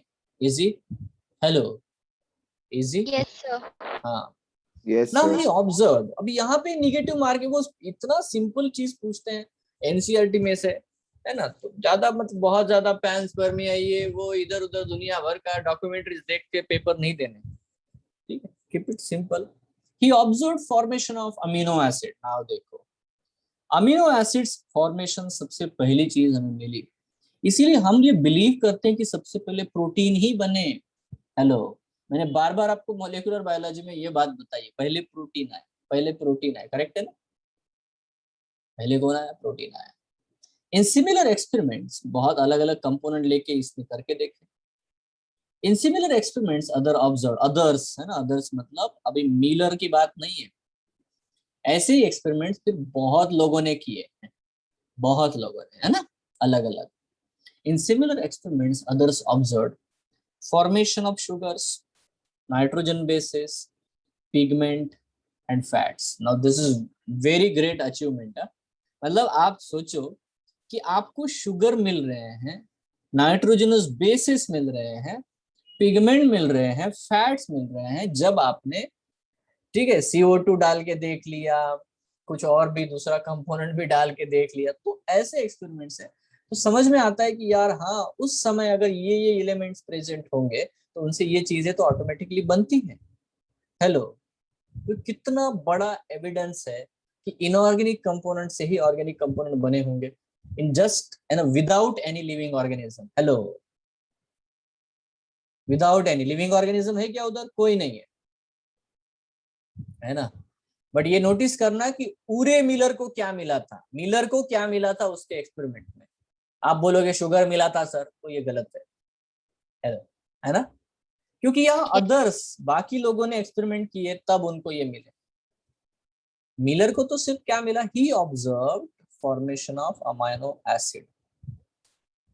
अब आप नीट के एक क्वेश्चन के बारे में सोचो तो, इन मिलर्स एक्सपेरिमेंट, ठीक है, after condensation he got sugar, sugar and amino acids, amino acids, nitrogenous base, pigments and fats, क्या मिला, Amino simple acid. Amino acids, बाकी कुछ नहीं। बाकी लोगों ने जब ये एक्सपेरिमेंट किए तो उनको मिला। Yes, hello everyone. Yes, sir. इसीलिए मैं कहता हूँ कि इसको स्ट्रिक्ट करो, तो ये नहीं कि आप क्योंकि देखो बहुत सारे बुक्स में पढ़ोगे तो फिर ये वाक्य छोड़ देते हो, मतलब इवन आप कहीं नोट्स पढ़ोगे किसी का, ये है ना, मटेरियल पढ़ना शुरू करोगे तो फिर बेटा ये पकड़ में ही नहीं आता point. Is it clear? So इसीलिए इसको थोड़ा सही ढंग से करो। Analysis of the meteoroid content, now this is very important, also revealed similar compounds, indicating that the similar processes are occurring elsewhere in space. Now देखो ये है पैनस्पेर्मिया थ्योरी। आपको मजेदार बात लगेगी कि खुद एनसीईआरटी एक ऐसा पॉइंट लिख रही है जो कि पैनस्पेर्मिया थ्योरी के सपोर्ट में है। Is it? Is it? देखो तो ये स्टेटमेंट क्या है बच्चा? ये कहता है कि जो मेटेरोइड आके गिरते हैं अर्थ के ऊपर, कहीं ना कहीं से आके गिरे होंगे, जो मेटेरॉइड हमने हासिल किए हैं उनको जब हमने स्टडी किया तो बेटा यही सिमिलर टाइप जो है कंपाउंड जो है हमें वहां पे भी मिलते हैं। लिविंग ऑर्गेनिज्म नहीं मिल रहा उसमें, ऐसे कंपाउंड मिलते हैं। तो इससे साबित होता है कि ऐसी प्रोसेसेस कहीं और भी स्पेस में, कहीं और भी प्लैनेट्स के ऊपर या किसी दूसरे जो चीजें हैं या ये है ना कंपोनेंट्स है, प्लैनेट ही हो ये जरूरी नहीं है, even the cooling down sun is also whatever, ठीक है। तो इन सब में ये आपको देखने को मिलेगा। With this limited evidence the first part of the है ना देखो conjectured story, that is chemical evolution was more or less accepted। अब क्या है, ये आपको नोटिस करना है कि यार ये स्टोरी ही है। मजेदार बात ये है, मतलब हो सकता है कि आपने ये सब पढ़ा, ये एक्सपेरिमेंट देखे और आप कन्विंस हो गए कि नहीं ऐसा ही हुआ था, तो that is wrong, that is wrong, you know. ऐसा नहीं है, this is an conjecture story. किसी ने अज्यूम किया, किसी ने सोचा, किसी ने वैसा एक्सपेरिमेंट डिजाइन करके देखा और उसको रिजल्ट भी मिले, बाकी लोगों ने भी करके देखा उनको भी रिजल्ट मिले, है ना, बराबर। That is a chemical evolution was more or less accepted। अभी यहाँ पे एक बात को बड़ा याद रखना बेटा, कि कहीं पे देख रहा था, एक बार किसी ने देखा कि किसी, मैं रिलीजन का नाम नहीं लेता, बट किसी एक जगह पे मूर्ति के आंखों से आंसू निकल रहे हैं, ओके, है ना। अब एक जगह पे निकल रहे हैं तो सब ने फिर वीडियो डालना चाहिए, अरे इधर भी देख, इधर भी आंखें आंसू निकल रहे इधर। तो जैसे ही सबने देखा एक हाइपोथेसिस आया, अच्छा मूर्ति रो रही है। मूर्ति रो रही है तो सभी लोग समझ रहे कि अच्छा मूर्ति रो रही है, अरे मेरे इधर भी रो रही है भैया, अच्छा तुम्हारे इधर, हाँ मेरे इधर भी रो रही है, बस हो गया, सबने वीडियो बना बना के डाल दिया। हाउ? तो ये जो चीज होती है इसमें हम लोग क्या बोलते हैं, एक कॉन्जेक्चर्ड स्टोरी बनी, जो सब लोगों ने एक्सेप्ट करी, वो स्टोरी बनाई और उसके ऊपर एक्सपेरिमेंट किया और हो गया, ठीक है। तो मैं आपको एक बहुत सिंपल, जो हॉकिंस भाई साहब है उन्होंने बोला कि ब्लैक होल एग्जिस्ट करता है, ब्लैक होल का एग्जिस्टेंस बिल्कुल है, उन्होंने एक्सपेरिमेंटली प्रूव किया। बट मरने से पहले उन्होंने एक लेक्चर में बोला कि one person will come, he will prove experimentally that the black hole will not exist, and the day you will believe, आप लोग ये बिलीव करोगे कि नहीं भैया ब्लैक होल एग्जिस्ट नहीं करते। आपको समझ में आ रहा है क्या बोला उन्होंने, है ना? Hello. Yes, sir. So science is working like that only. You have to understand this. Chemical evolution was more or less accepted. Now we have no idea about how the first self-replicating metabolic capsules of life arose. तो देखो ये statement पढ़ करके आपको ये लगेगा कि science बिल्कुल ही गलत वे पे जा रहा है, तो ये गलत है, ऐसा कुछ भी नहीं है। जैसे कि अभी हम खुद, अभी ये जो लेक्चर कर रहे हैं, आप वहां पे बैठे हो, मैं यहाँ पे बैठा हूँ और मेरी आवाज आपको आ रही है, मैं जो बोल रहा हूँ आपको आ रहा है, तो ये साइंस की तो बेटा है ना वजह से है, ठीक है। तो जो बहुत बड़े बड़े थेरीज है जो कि हम लोग प्रूव नहीं कर पा रहे हैं, उनके लिए कॉन्स्पिरेशंस हो सकते हैं, बट उनके लिए हमें एक ही वे है, वो है कि हमें है ना ओपन माइंडेड से सब चीजों को देखना है। ये नहीं कि आपने एक चीज मान ली तो वही सच है, ये नहीं करना है, साइंस इसे बिलीव नहीं करता। So we have no idea about how the first self-replicating, अभी यहाँ पे ये जो स्टेटमेंट मैंने अंडरलाइन किया है, देखो सेल्फ रेप्लिकेटिंग ये वर्ड है, self replicating metabolic capsule of life, इसका क्या मतलब है? कितना बढ़िया वर्ड लिखा उन्होंने, क्या मतलब इसका, एक सिंगल वर्ड बताओ उसको क्या बोलते हैं हम लोग? Cell. Self replicating metabolic capsule of life is a cell. ये कैसे हो गया भाई? ये कहां से आया? ये बहुत इंपॉर्टेंट है। ठीक है, तुम इनऑर्गेनिक से ऑर्गेनिक बना दिए, स्पार्क कर दिया, ये कर दिया, बट इससे तो ये कुछ दिख नहीं रहा कि भैया लिविंग ऑर्गेनिज्म आ जाएंगे। ये तो केमिकल रिएक्शन है, लाइफ तो दिख नहीं रही है ना? हेलो, Yes, समझ sir. रहे हो? तो ये जो केमिकल इवोल्यूशन वाला जो कंसेप्ट है तुम्हारा, ठीक है, तुम्हारे लेवल पे ठीक है, चलो मान भी लिया, बट इससे ये तो नहीं होता कि लिविंग ऑर्गेनिज्म कैसे है, ये थोड़ी बता रहा है। हो सकता है हो गया तुम्हारे हाथ से, जो भी हो रहा है वो ठीक है। तो ये जो केमिकल इवोल्यूशन जो वाला जो कंसेप्ट है वो ठीक है, बढ़िया है, रॉन्ग तो है नहीं, दिख नहीं रहा कि किसी ढंग से रॉन्ग हो। ठीक है, यहाँ तक बिल्कुल हम केमिकल इवोल्यूशन के बारे में मानते हैं। नाउ मोर इम्पोर्टेंट चीज आती है यहाँ से, देखो the first non cellular forms. Non cellular, इसको नोटिस करो, it's not a cell. Non cellular forms of life, बहुत इंपॉर्टेंट है, फॉर्म्स ऑफ लाइफ मतलब ये सेल नहीं है। Non cellular forms of life could have originated 3 billion years back.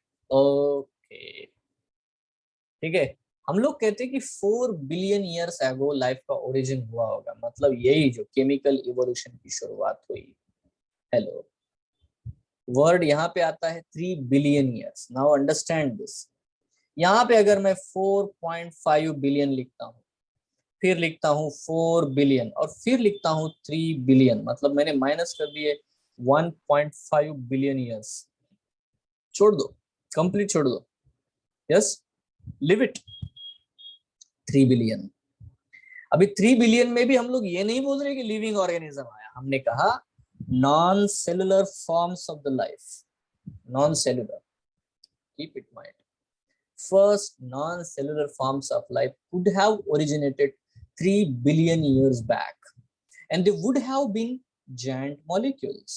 Now देखो, अब देखो हम लोग प्रायॉन्स क्यों पढ़ते हैं? प्रायॉन्स है ना, प्रायॉन्स क्या है? Infectious protein particles. वायरॉइड्स के बारे में पढ़ते हैं। वायरॉइड्स क्या है? Infectious RNA molecule which is naked. So देखो आरएनए, प्रोटीन, ये सब जो है नॉन सेलुलर फॉर्म्स है ना, पॉलीसेकेराइड्स है ना, ये सब। These capsules, now understand, these capsules reproduced their molecules perhaps the, है ना? तो यहाँ पे अब जो इंपॉर्टेंट है कि ये जो कैप्सूल है ये नॉन सेलुलर है। ठीक है, हम लोग ये मानते हैं कि इन कैप्सूल्स में जो भी मॉलिक्यूल्स है, जैसे कि डीएनए है या आरएनए है या प्रोटीन है, इनकी कॉपीज बनाना वो सीख गए। Just making the copy of the protein.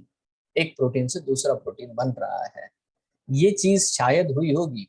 These capsule reproduced their molecules perhaps, यहाँ पे important है, perhaps हो सकता है। The first cellular form of life did not possibly originate till about, now again देखो बेटा, 2 million years ago।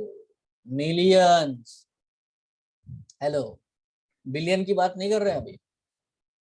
ठीक है, इसलिए मैंने इनिशियल लेवल पे बोला कि जब मैं लाइफ के ओरिजिन की बात करूंगा तो मैं मिलियन बोलूंगा। Hello, are you getting this? Yes, sir. अब ये एनसीईआरटी का है, ठीक है, यहाँ पे आप करेक्शन दे सकते हो, नो इश्यू इन दैट। ठीक है, आप करेक्शन दे सकते हो, बट अब आपको नोटिस करना है, the first cellular form of life did not possibly originate till about 200 million. Million years बोला है, मतलब यहाँ पे आपको वही बात बोली है ना यार, वही तो चीज है। 200 मिलियन बोलो या तो 3 बिलियन बोलो, 2 बिलियन भी बोल सकते हो ना आप इसको, 200 मिलियन, 3 बिलियन। बिलियन 3 बिलियन है, 300 बिलियन थोड़ी है। तो सेम वे, मतलब अगर आप देखोगे तो हम लोग 2 बिलियन ईयर्स एगो ये बोल सकते हैं, 2 बिलियन ईयर्स एगो और 2000 मिलियन ईयर्स एगो। अरे समझ रहे हो क्या? Yes, sir.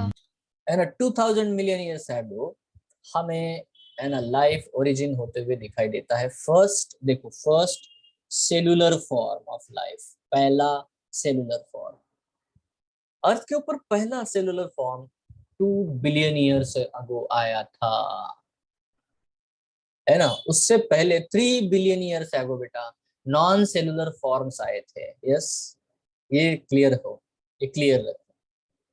So these were probably single cells, वो सिंगल सेल्स होंगे। All life forms were in water environment only, ये वाटर एनवायरनमेंट में हो इवॉल्व हुए होंगे।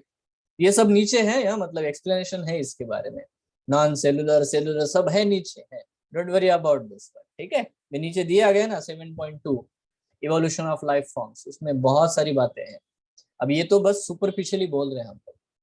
And this version of biogenesis, now इसको बायोजेनेसिस कहते हैं हम लोग, that is the first form of the life arose slowly through the evolutionary forces from non-living molecule, देखो non-living molecule से आया है, is accepted by majority।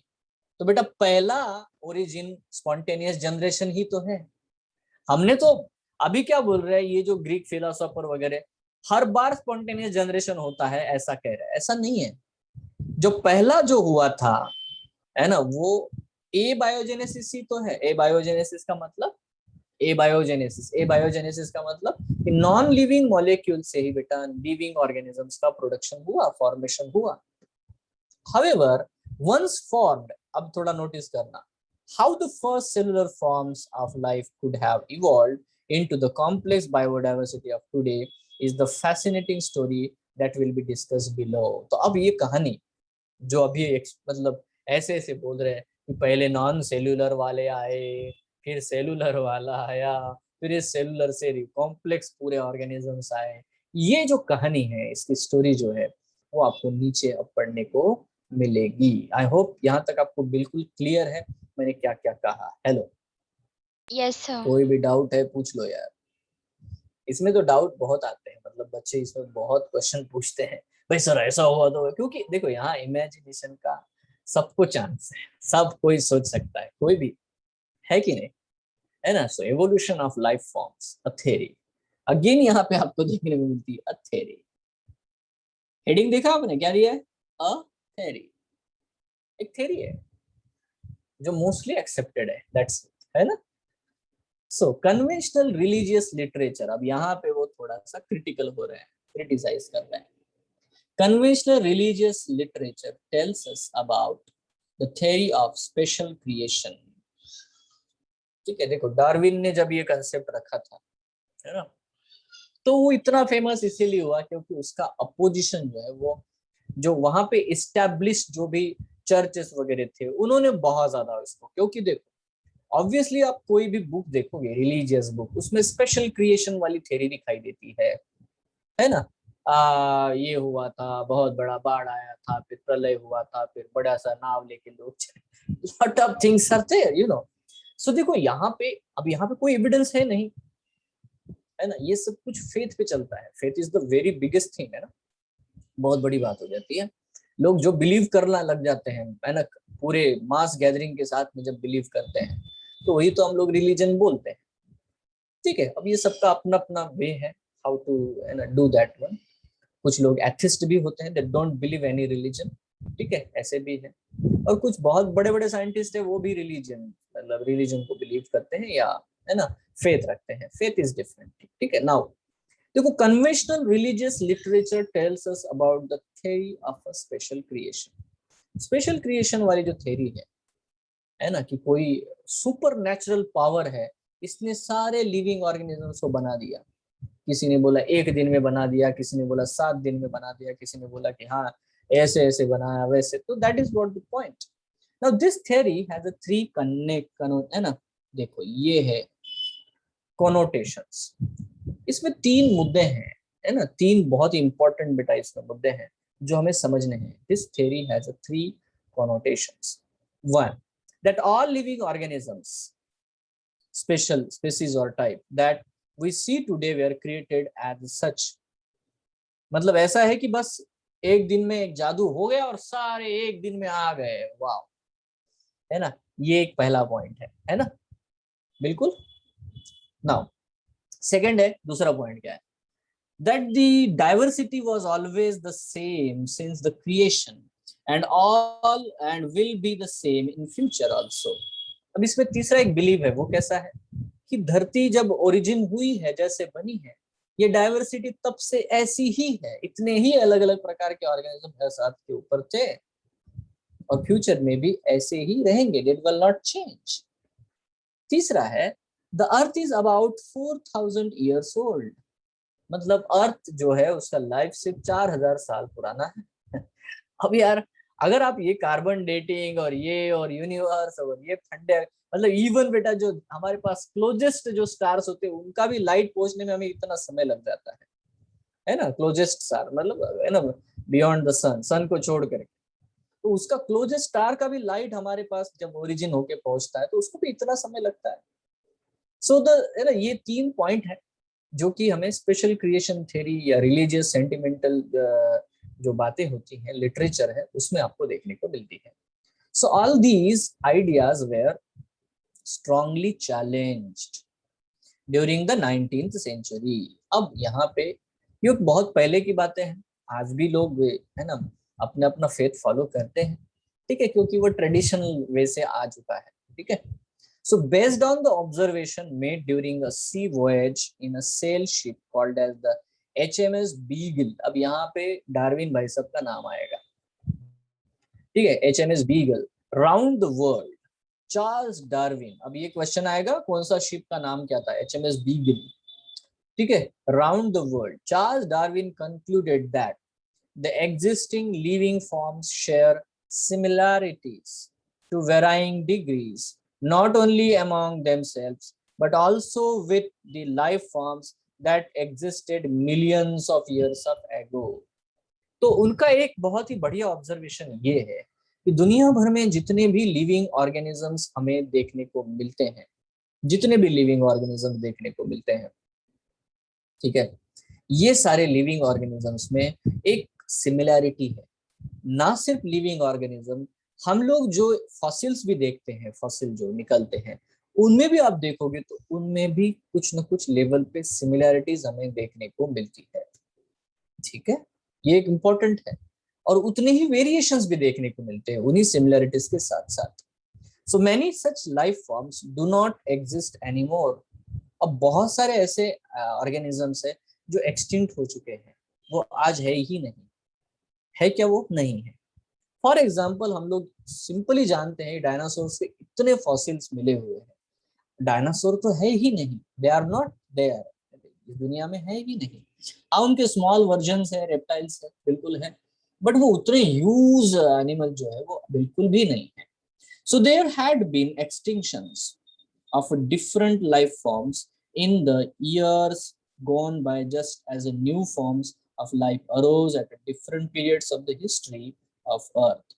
तो यहाँ पे हमें दूसरी चीज को देखने को मिलता है कि अर्थ के ऊपर लाइफ लिविंग ऑर्गेनिजम्स बहुत बार अलग अलग फॉर्मेट में अवेलेबल था, उनका एक्सटिंक्शन हुआ, मास स्केल पे एक्सटिंक्शन हुआ, फिर से जो कुछ बचे थे उनसे बेटा और भी नए स्पीसीज बने, ठीक है।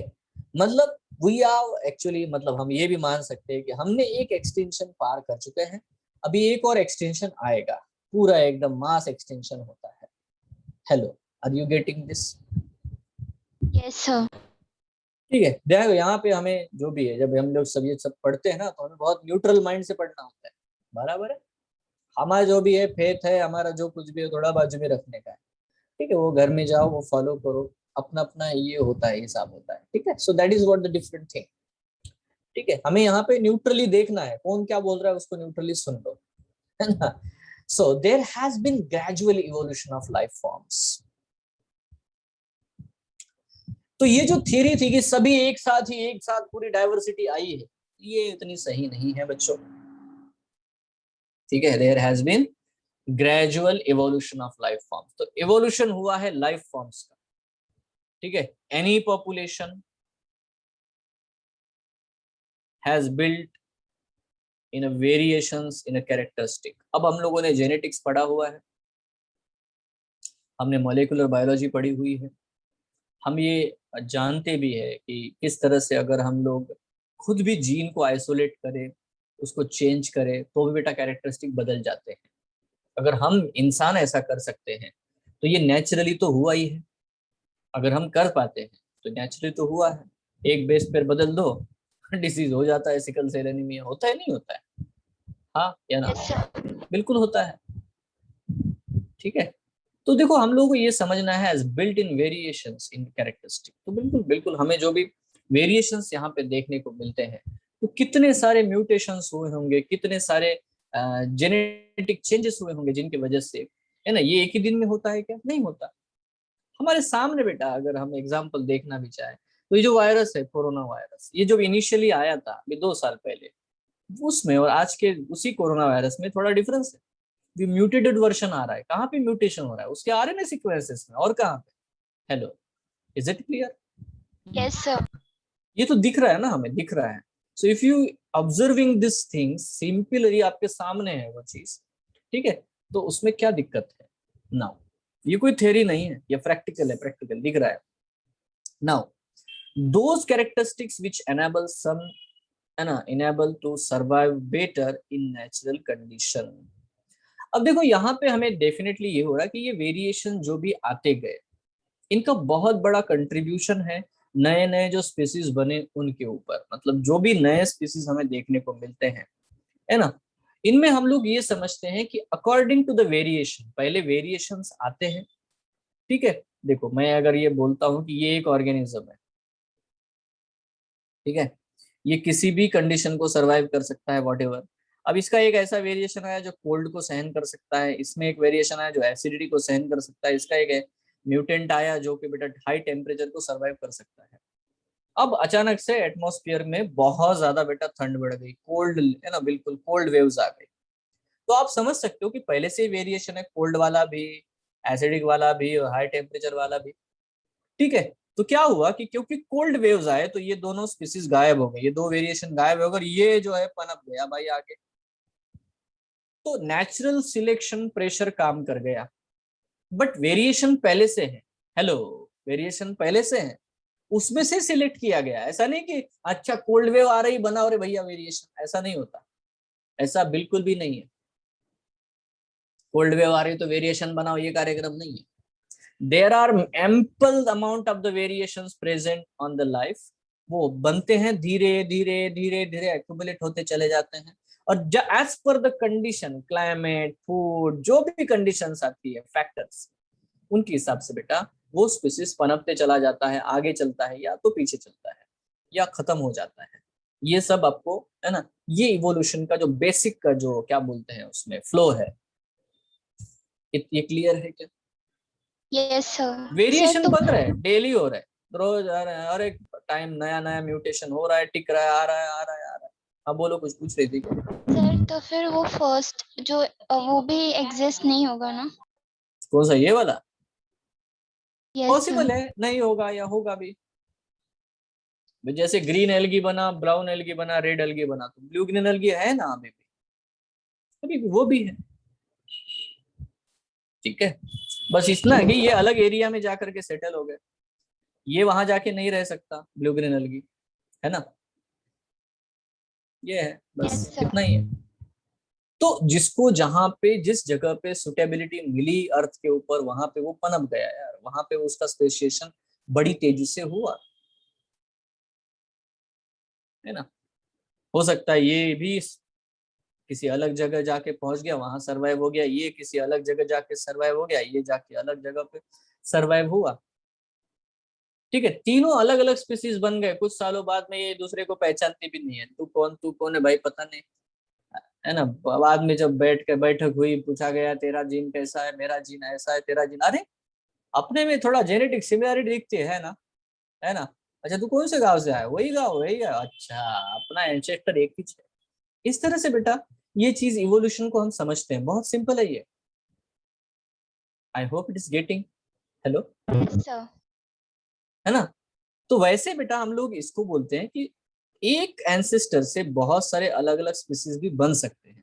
इन्हीं को हम लोग एडाप्टिव रेडिएशन कहते हैं। एडाप्टेशन हुआ क्लाइमेट के हिसाब से, फूड के हिसाब से, फिजिकल फैक्टर के हिसाब से, लोग अडाप्ट करते चले गए, ऑर्गेनिजम्स अडाप्ट करते चले गए, स्पीसीज बनते चले गए। सो बिल्कुल सिंपल है ना। नाउ देखो यहाँ पे ये कह रहा है those characteristics which enable some to survive the better in natural conditions would outbid others that are less endowed to survive under such natural condition.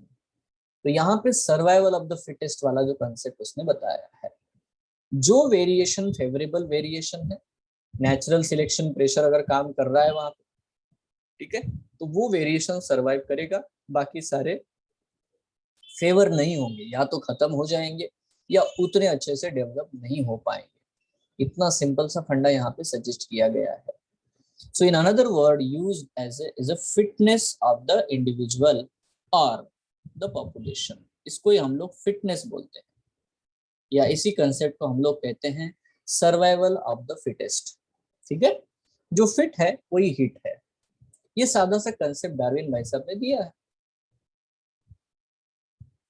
Now the fitness according to the Darwin refers ultimately and only to reproductive fitness। यहाँ पे अब बहुत ही important statement है, जो चीज है बेटा वो रिप्रोडक्टिव फिटनेस के बारे में बोली जा रही है। What is reproductive fitness? ये क्या बात है यार, रिप्रोडक्टिव फिटनेस क्या है? देखो, हम लोगों ने रिप्रोडक्शन चैप्टर पढ़ा वॉट एवर में भी, जैसे कि हम लोग अगर बैम्बू के बारे में बात करते हैं तो बैम्बू अपने जिंदगी में एक ही बार शायद कभी तो बेटा रिप्रोड्यूस करेगा, है ना। अगर आप मॉस्किटो के बारे में बात करते हो तो मॉस्किटो बेटा हर बार बेटा है ना, डे में जो भी छोटे छोटे इंसेक्ट्स है वो उनका रिप्रोडक्शन रेट बहुत ज्यादा है, वो बहुत सारे ऑफस्प्रिंग प्रोड्यूस करते हैं। तो हर एक ऑर्गेनिज्म ने अपने अपने लिए एक पर्टिकुलर रिप्रोडक्शन का फिटनेस लेवल है ना एक्सेप्ट कर लिया है, जिससे उनका जो एग्जिस्टेंस है अर्थ के ऊपर वो बना रहे, है ना। कोई लोग क्या कर रहे हैं, क्वालिटी में काम कर रहे हैं, क्वालिटी बना रहे हैं, एक ही इंडिविजुअल बनाएंगे बट क्वालिटी बनाएंगे भाई खतरनाक वाला, उसको टिका हुआ रखेंगे। कुछ लोग क्वांटिटी में काम करा रहे हैं, क्वांटिटी मिलियंस ऑफ बेटा है ना स्पोर्स प्रोड्यूस करते हैं कुछ, है ना, फंगस वगैरह मिलियंस एक साथ, है ना। तो क्वांटिटी में काम कर रहे हैं, मिलियंस में से अगर 100 भी बच गए तो जम गया काम। Hello, are you getting this? इसको बोलते हैं रिप्रोडक्टिव फिटनेस। इसको क्या बोलते हैं? रिप्रोडक्टिव। ये कैसे काम करता है रिप्रोडक्टिव? ये नहीं कि एक इंडिविजुअल है वो बच गया, वो बच गया नहीं, वो ज्यादा दिन तक जिंदा नहीं रहेगा, वो शायद उसकी एज हो जाएगी, वो मर जाएगा। ठीक है, तो ये जो है, जो हमने वैरायटी देखी जो कि कोल्ड वाला वैरायटी है, ये बचने से फायदा थोड़ी है। जो कोल्ड वैरायटी वाला है वो अगर सरवाइव करता है उससे क्या फायदा? ये एक इंडिविजुअल बचने से थोड़ी कुछ फायदा है, इससे इवोल्यूशन नहीं होता। फायदा तब है जब ये कोल्ड रेजिस्टेंट वैरायटी अपने बहुत सारे इंडिविजुअल प्रोड्यूस करेंगी जो सारे कोल्ड को झेल सकते हैं, और आगे चल करके इनका पॉपुलेशन बढ़ता चला जाएगा, बढ़ता चला जाएगा, पॉपुलेशन लेवल पे ये काम करेगा, इनमें वो रिप्रोड्यूस करने की एबिलिटी है। मतलब थोड़ा ध्यान से स्टेटमेंट को सुनो, जो कैरेक्टर, जो वेरिएशन उनके अंदर है वो इनहेरिट होना चाहिए। हेलो,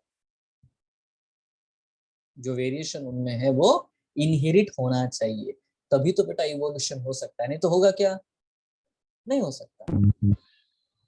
ठीक है, तो उसमें वो कैरेक्टर होने से नहीं होता, उसमें वो रिप्रोडक्टिव फिटनेस होना चाहिए कि वो ऐसे ही ऑर्गेनिजम्स को आगे बढ़ाता रहे, प्रोड्यूस करता रहे। So hence those who are better fit in environment leave more progenies than others. समझ रहे हो क्या? है ना, पक्का? अभी Yes. हाई टेम्परेचर वाला बोला कि यार इतना परेशान है कि वो प्रोड्यूस तो कर रहा है बट एक या दो ही हाई टेम्परेचर वाले वेरिएशन प्रोड्यूस कर रहा है, तो इसका धीरे धीरे पॉपुलेशन कम होता चला जाता है क्योंकि वो उतने प्रॉपरली रिप्रोड्यूस नहीं कर पा रहा है। बट ये जो है कोल्ड टेम्परेचर वाला, वो जबरदस्त तेजी से, क्योंकि उसको सुटेबल टेम्परेचर मिला इसलिए उसके लिए रिप्रोडक्टिव फिटनेस उसका बढ़ चुका है। ओके, सो देयरफॉर, है ना, these therefore will survive more and hence are selected by nature। तो इसी कंसेप्ट को, है ना, he called it a natural selection। इसी को क्या कहा बेटा उसने, डार्विन ने नेचुरल सिलेक्शन कहा, क्योंकि नेचर ही तो ये सिलेक्ट कर रहा है कि कौन सा वेरिएबल सूट होगा। नेचर मतलब थोड़ी बोलता आओ रे तुम्हें मैं तेरा नंबर आ गया, ऐसा नहीं होता। नेचर ऑटोमेटिक खुद में एक बेटा बहुत कॉम्प्लिकेटेड चीज है, वो बदल रहा है। टेम्परेचर बदलता है, ह्यूमिडिटी चेंज हो जाती है, फैक्टर्स बहुत सारे चेंज होते रहते हैं। ठीक है, जो इन चेंजिंग एनवायरमेंटल फैक्टर्स के साथ में बदल सकता है, अपना रिप्रोडक्टिव फिटनेस मेंटेन रख सकता है, वही बेटा अपने पॉपुलेशन को टिका के रखेगा। जो नहीं कर पाएगा वो खत्म हो जाएगा। मतलब अगर हम डायनासोर्स के बारे में भी सोचे तो देखो एक बात बहुत इंपॉर्टेंट है कि यार इतना मैसिव ऑर्गेनिज्म, उसके खाने की रिक्वायरमेंट के बारे में सोचो तो कितना खाते होंगे वो, मतलब क्या रिक्वायरमेंट होगी, उनकी एनर्जी बूस्ट कितना होगा उनका, है ना। अगर थोड़ा सा भी बेटा अर्थ के ऊपर स्कैरसिटी आ गई, कुछ भी हो गया, तो इतना मैसिव ऑर्गेनिज्म सरवाइव कैसे करेंगे? टूट पड़े होंगे पहले तो एक दूसरे के ऊपर ही, फिर बाद में सब खत्म हो गया, बस गए खत्म। So whatever may be, there are lot of hypothesis to suggest, but है ना, हम लोग बस एक है ना यहाँ पे एक है ना पॉसिबिलिटी देख रहे हैं। So he called it as a natural selection and implied it as a mechanism of evolution. अब आपको बोलेंगे कि डार्विन के हिसाब से मैकेनिज्म ऑफ इवोल्यूशन क्या है ना, उसके हिसाब से नेचुरल सिलेक्शन ही मैकेनिज्म है इवोल्यूशन का। पहले तो वेरिएशंस बनेंगे, ठीक है, बराबर, और यही वेरिएशन आउटब्रीड करेंगे। आउटब्रीड मतलब बहुत ज्यादा पॉपुलेशन बढ़ाएंगे, जिससे उनका रिप्रोडक्टिव फिटनेस बढ़ता चला जाएगा, और बेटा वो वो सर्वाइव करेंगे, है ना। इसी को हम लोग नेचुरल सिलेक्शन कहते हैं, है ना, यही मैकेनिज्म है। ठीक है, लेट्स आल्सो रिमेम्बर दैट, अब यहाँ पे एक दूसरा एक इंसान है जिसका नाम है Alfred Wallace, a naturalist who worked in मैले archipelago, had also come to similar conclusion around the same time। उसी के समय में बेटा, है ना, एल्फ्रेड वैलेस। अब ये क्या होता है, बहुत सारे बच्चे डार्विन को बहुत अच्छे से जानते हैं, अभी एल्फ्रेड वैलेस को नहीं जानते, क्योंकि डार्विन बहुत फेमस है यार, है ना। तो डार्विन के बारे में इवन हमारे बचपन के बुक्स में, है ना, लैमार्क और डार्विन, इनके बारे में बहुत पहले से बताया। जिराफ की जो है एग्जाम्पल दिया जाता है, जिराफ की नेक बढ़ती चली गई, लैमार्किज्म, बराबर है, वो तो जानते हो आप लोग। सर्वाइवल ऑफ द फिटेस्ट, ये है डार्विनिज्म। तो ये इतने फेमस है कि ये भाभी देखो, एल्फ्रेड वैलेस, ये भाई साहब ने वैसा ही सेम कंसेप्ट है ना हमारे सामने रखा है। ठीक है, a naturalist who worked in Malay and archipelago had also come to similar conclusion around the same time। यहाँ पे देखो डार्विन का समकालीन है, at the same time he was there। In due course of time apparently new types of organisms are recognizable। अब यहाँ पे एक बहुत इंपॉर्टेंट स्टेटमेंट दी है, और वो ये कहते हैं कि अगर ये वेरिएशंस अच्छे अच्छे एक्यूमुलेट होते चले गए, तो एक दिन ऐसे नए ऑर्गेनिज्म बनते हैं जो कि पुराने ऑर्गेनिज्म से, पुराने जो एंसेस्टर है उनसे थोड़े अलग होते हैं। मतलब नया स्पीसीज ही अर्थ के ऊपर आ जाता है। ठीक है, अब यहाँ पे बहुत बड़ा चैलेंज देते हैं, जो इवोल्यूशन को चैलेंज देने वाले क्या बोलते हैं कि अरे भाई इतने साल हो गए हैं, मतलब हम लोग भी ये कहानी सुन रहे हैं, मान लेते हैं, है ना, 1000 ईयर्स में बताओ कौन से नए स्पीसीज बने हैं, है ना। एनी न्यू स्पीसीज कोई बने हैं क्या? हेलो, कोई नया स्पीसीज बना है? आप एविडेंस दिखाओ हमें। बनना तो चाहिए, एक तो बनना चाहिए, है ना। So in due course of time, apparently new types of organisms are recognizable। ठीक है, आपको पता है ह्यूमन बींग्स के बारे में एक चीज पता है आपको कि पहले क्या होता था, हमारा जो आर्म है ना आर्म, ठीक है, तो आर्म में क्या होता था, यहाँ पे तीन ही बेटा जो है आर्टरीज होती, दो ही आर्टरीज होती है। जो थर्ड आर्टरी होती है, थर्ड आर्टरी है ना, आप लोग पढ़ोगे, सर्कुलेशन में पढ़ते होंगे, ठीक है।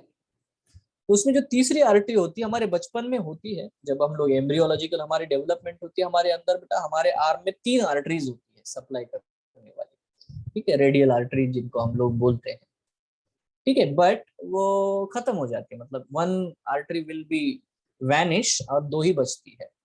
बट ऐसे लोगों का पॉपुलेशन बेटा धीरे धीरे बढ़ते चला जा रहा है, जिनके, है ना, खास करके राइट हैंड में तीन आर्टरीज हमेशा के लिए रह रही है, and this population is increasing. मतलब बहुत सारे ऐसे लोग हैं जिनमें तीन आर्टरीज देखने को मिल रही है, बचपन से जा ही नहीं रही है, मतलब जो जाता है ना खत्म हो जाता है, वो जा ही नहीं रहा है। ठीक है, अब देखो ऐसे भी है ना, आपको देख सुनने को मिलेगा, थोड़ी देर रुको अब। ठीक है, तो मुद्दा बहुत ये है कि हाँ यार नए ऑर्गेनिज्म तो आ नहीं रहे हैं। अब इसके बारे में हम लोग सपोर्ट करते हैं कि नहीं, देखो यार इवोल्यूशन बहुत ही स्लो प्रोसेस है, ऐसा नहीं कि आपको एकदम से क्या बोलते हैं विजिबल चेंजेस देखने को मिलते हैं। सो विजिबल चेंजेस सडनली देखने को नहीं मिलेंगे। So all the existing life forms, यहाँ पे कहते हैं all the existing life forms share similarities and share common ancestors. तो जो हम फाइलोजेनी पढ़ते हैं, जो भी मैंने भी बताया कि जितने भी लिविंग ऑर्गेनिजम्स है ना, जैसे मैंने ह्यूमन जीनोम में आपको मैंने बताया बेटा स्निप्स के बारे में, if you remember. Yes sir. Snips के बारे में है 1.4 है ना बिलियन ऐसे पॉइंट्स है जहां पे सिर्फ एक एक सिंगल बेस का डिफरेंस है, और जिससे हमें एंसेस्ट्री मिलती है, पता चलती है।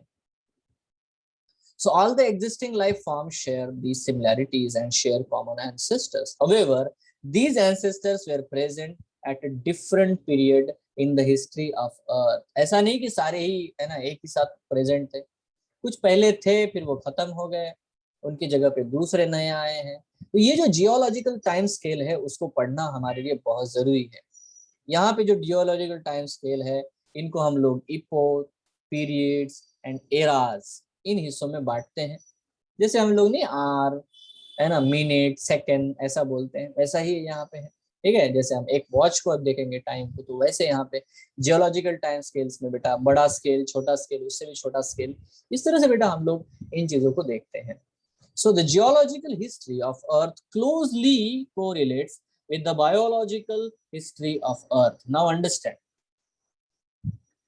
ठीक है, तो हमारी जो जियोलॉजिकल हिस्ट्री है, मतलब अर्थ जिस तरह से चेंज हुआ, उसका एटमॉस्फेयर जैसे जैसे चेंज होता चला गया, वैसे वैसे ही बेटा अर्थ के ऊपर जो लिविंग ऑर्गेनिजम्स है वो भी चेंज होते चले गए विथ है ना with respect to the environment. और इवन मैंने बहुत सारे ऐसे एग्जांपल आपको बताए, खास करके पॉलीजेनिक इनहेरिटेंस में भी आपको बताया कि जीन्स जो होते हैं उनका एक्सप्रेशन सिर्फ बेटा जेनेटिक लेवल पे नहीं होता, जीन ही है ना, they are also regulated by the environmental conditions, है ना, ये हमने पढ़ा है ना। According to the environment the gene will show its expression.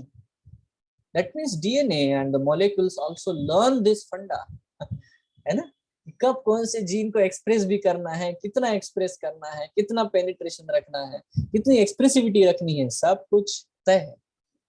So a common permissible conclusion that is that the earth is very old, not thousands of years as was thought earlier, but billions of years old. यहाँ पे बहुत बार extinctions हुए हैं, यहाँ पे बहुत बार बेटा changes हुए हैं, बहुत सारे स्पीसीज आए, एंसेस्टर्स, बहुत सारे फॉसिल्स बने, खत्म हो गए, आज नहीं है, बट उनका एग्जिस्टेंस दिखने को मिलता है। हमारे पास फॉसिल्स है, और अगर आप फॉसिल्स को डिनाई नहीं कर सकते, फॉसिल्स को डिनाई कर सकते हो क्या? नहीं कर सकते आप। कैन यू डिनाई कर दोगे? मिला है यार, ओरिजिनल दिखता है ना, you can not deny it, है ना। हमने तो डीएनए आइसोलेट कर लिया, मतलब डायनासोर के मॉस्किटोज से, है ना, जो भी मिले हैं। So obviously you know it's not that much कि बिल्कुल मतलब आप खारिज कर दो, ये तो पॉसिबल ही नहीं, this is not the way. हाँ, आपको ये बताने के लिए आपको कुछ ना कुछ एकदम ठोस एविडेंस देना पड़ेगा। तो लाइफ का ओरिजिन एक अलग बात है, बट इवोल्यूशन एक अलग बात है, इसको पहले समझो। ओरिजिन अलग चीज है भाई, कुछ नहीं था उससे कुछ बन गया, दैट इज ओरिजिन। अब जो है उससे बेटा मॉडिफिकेशन हो रहा है, वो टिके रह रहा है, कंटिन्यूटी ऑफ स्पीसीज भी है, नए स्पीसीज भी बन रहे हैं, स्पेसिएशन भी है। ठीक है, तो ये जो चीज है इसको ही हम लोग बेटा इवोल्यूशन कहते हैं। पक्का बेटा, कंफ्यूजन तो नहीं है? हेलो। No sir. तो फिर यहाँ पे देखो इतने बेसिक पॉइंट्स को हमने समझा। अब बहुत सारी बातें आती है जैसे कि कोएसरवेट्स, ठीक है, या बहुत सारे बाकी भी माइक्रोस्फीयर थ्योरी, है ना, ओपेरॉन हेल्डेन थ्योरी, व्हाटएवर, बहुत सारी चीजें हैं जो यहाँ पे ओपेरॉन हेल्डेन वाली थ्योरी मतलब हमने वही बहुत सा ना सिंपल लेवल पे यहाँ पे देखी है। तो अगर आप देखो तो एनसीईआरटी इतना कुछ बोल नहीं रही है, बट है ना दैट्स इट। नाउ आते हैं एविडेंसेस क्या है भाई। आप ये जो थ्योरी है इसको बिलीव करते हो, तो what are the evidences for evolution? ठीक है, हम लोग क्वेश्चन डिस्कस करेंगे, मैं आपको बता देता हूँ, इसके क्वेश्चन डिस्कस करेंगे, उसमें बहुत सारे मुद्दे आएंगे, मतलब कोएसरवेट्स आएगा, ये आएगा, तो question discussion itself will be, है ना, will be actually a teaching. उसमें भी बहुत सारे पॉइंट मैं एक्सप्लेन करूंगा as per the questions requirement, ठीक है, ताकि आप अननेसेसरी गार्बेज ना भरो, ये वो अननेसेसरी चीजें भरो नहीं। Yes, so what are the evidences for evolution? देखो एवोल्यूशन के हिसाब से अभी एविडेंसेस क्या क्या है, हमने अगर देखा तो यहाँ पे दो साइंटिस्ट के नाम याद रखने हैं, डार्विन और कौन बेटा, ये वाला बंदा अल्फ्रेड वेलेस, ठीक है। सिमिलर टाइम पे आपको पता होना चाहिए कि इसी समय पे मेंडल भी भाई साहब थे, सेम समय, वही टाइम है, मेंडल भाई साहब इसी समय में थे। Next, what are the evidences for evolution? Evidences that evolutions of life forms has indeed taken place on Earth has come from many quarters. अब बहुत सारे मतलब है ना एविडेंसेस हमें आपको देखने को मिलते हैं, हर जगह पे आप देख सकते हो अर्थ के ऊपर, ठीक है, बहुत सारे प्लेसेस में आपको एविडेंसेस देखने को मिलते हैं। इसमें सबसे इम्पोर्टेंट है जिसके बारे में हम लोग बात करते हैं, fossils are the remains of a hard parts of the life forms found in the rocks. अब बहुत सारे रॉक्स वगैरह में आपको फॉसिल्स देखने को मिलते हैं, अलग अलग प्रकार के बेटा फॉसिल्स बनते हैं, है ना। Rock form sediments and cross sections of the earth crust indicate that the arrangement of the sediments on one over the other during the long history of earth. Now यहाँ पे थोड़ा ध्यान से समझो बेटा, जितना भी अर्थ क्रस्ट का लेयर आपको देखने को मिलता है, अगर आप अर्थ क्रस्ट के लेयर को आप देखो, मतलब अगर देखो यहाँ पे ये एक लेयर है, ये एक जिसको हम लोग बोलते हैं स्ट्रेटा बोलते हैं, ठीक है। तो मान लेते बेटा कुछ कुछ समय बाद में एक एक लेयर जमा होता चला गया, है ना। देखो यहाँ पे एक वोल्केनो है, ये वोल्केनो इरप्ट हो गया तो इसने उससे जो लावा आया, मैग्मा आया बेटा, वो यहाँ पे जमा होता चला जाएगा। अब जो ऑर्गेनिजम्स है यहाँ पे दौड़ भाग रहा था भैया, है ना, अब वो लावा की चपेट में आ गया, बस यहीं पे रह गया, सड़ भी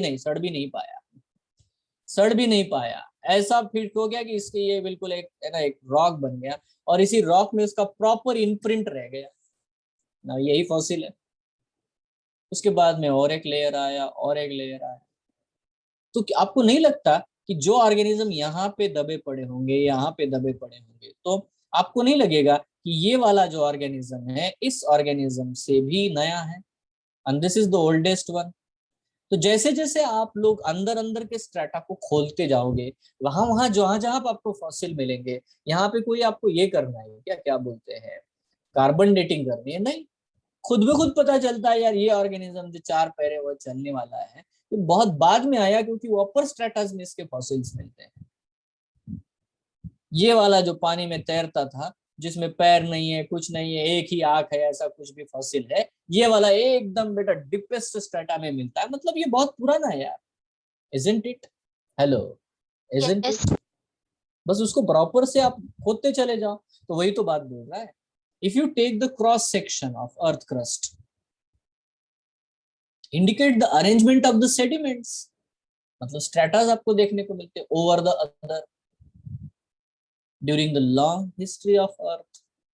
ये स्टेटमेंट आपकी एनसीईआरटी का है। अब ये समझना है कि वो क्या लिखना चाहता है, सीधा स्टेटमेंट लिखा होता तो क्या फर्क पड़ता था इसको। सो डिफरेंट एजेड, अलग अलग एज है बेटा, कार्बन डेटिंग भी कर सकते हैं हम लोग, यूरेनियम डेटिंग भी कर सकते हैं।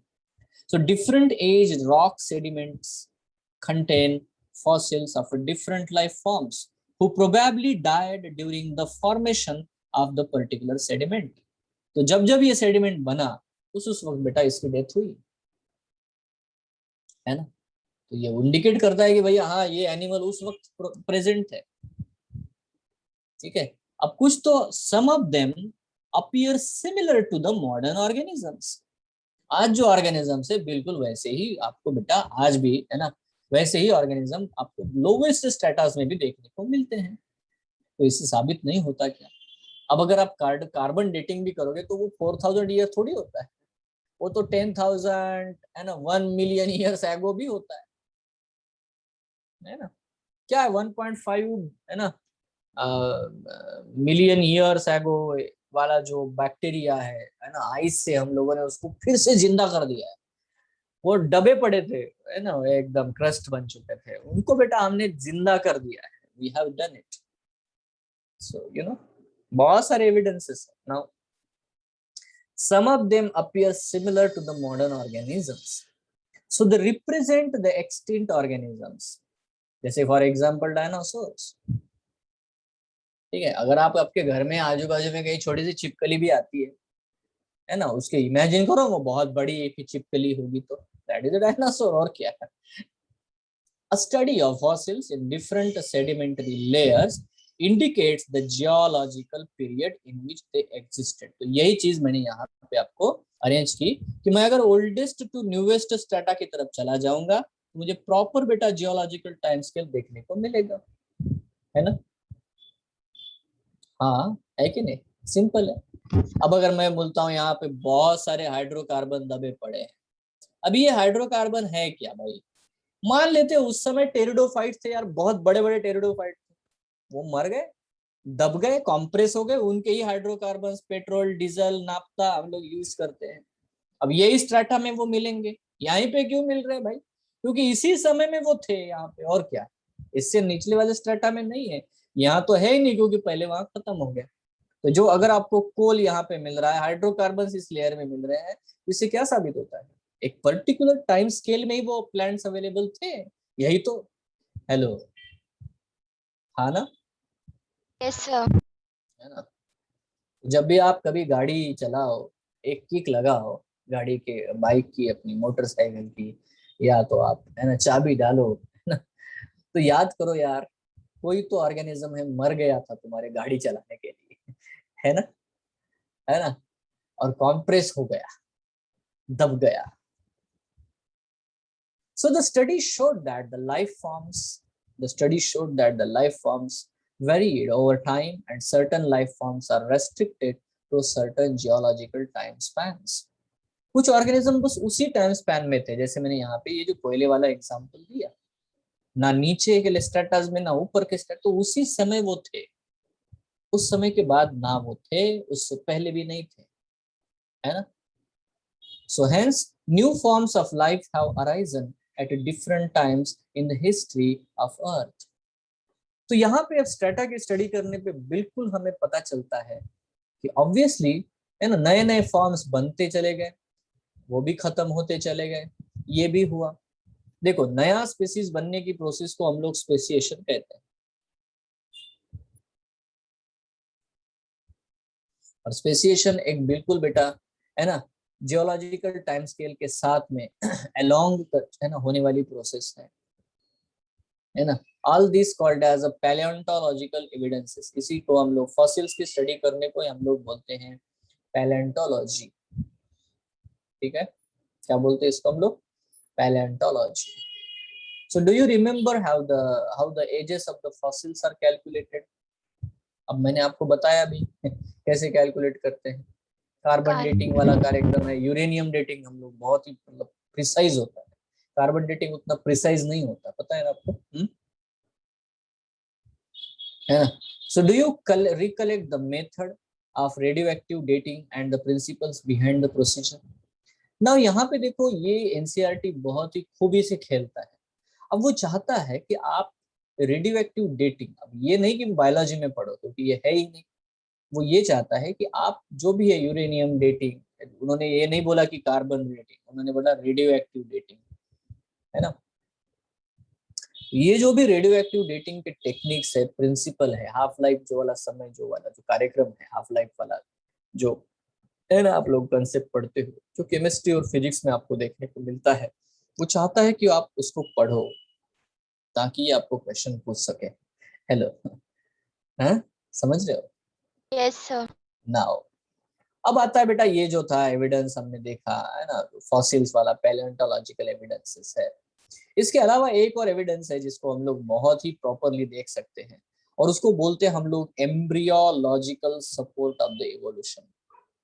बेटा इस कहानी को बड़ा ध्यान से समझो। अगर मैं किसी भी ऑर्गेनिज्म को देखूं, फिश को देखूंगा, फिश, तो फिश को डेवलपमेंट कैसा होता है? पहले देखो, जायगोट होता है, फिर 2 सेल बनता है, फिर 4 सेल बनता है, फिर ऐसा बनता है, फिर वैसा होता है, फिर ऐसा होता है, गिल्स आ जाते हैं, फिर ये होता है, फिर टेल होती है, आगे बेटा वो बन जाता है बड़ा सा फिश प्रॉपरली ऐसे, and then it will fly है ना fish.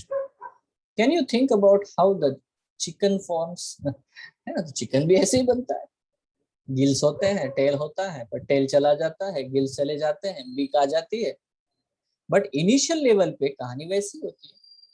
If you compare it with the tortoise, if you compare it with the animals like mammals or even humans, तो बेटा हम में भी गिल्स थे, टेल था, सब कुछ था। तो अगर आप देखोगे हर एक ऑर्गेनिज्म के डेवलपमेंट को यूनिसेलुलर सिंगल सेल से शुरू होता है, और इनिशियल स्टेप्स में बेटा बिल्कुल वैसे के वैसे ही चलता है। जर्म लेयर्स बनेगा, ये बनेगा, देन जो होता है बाद में जो चेंजेस होते हैं वो थोड़े ड्रास्टिक चेंज होते हैं।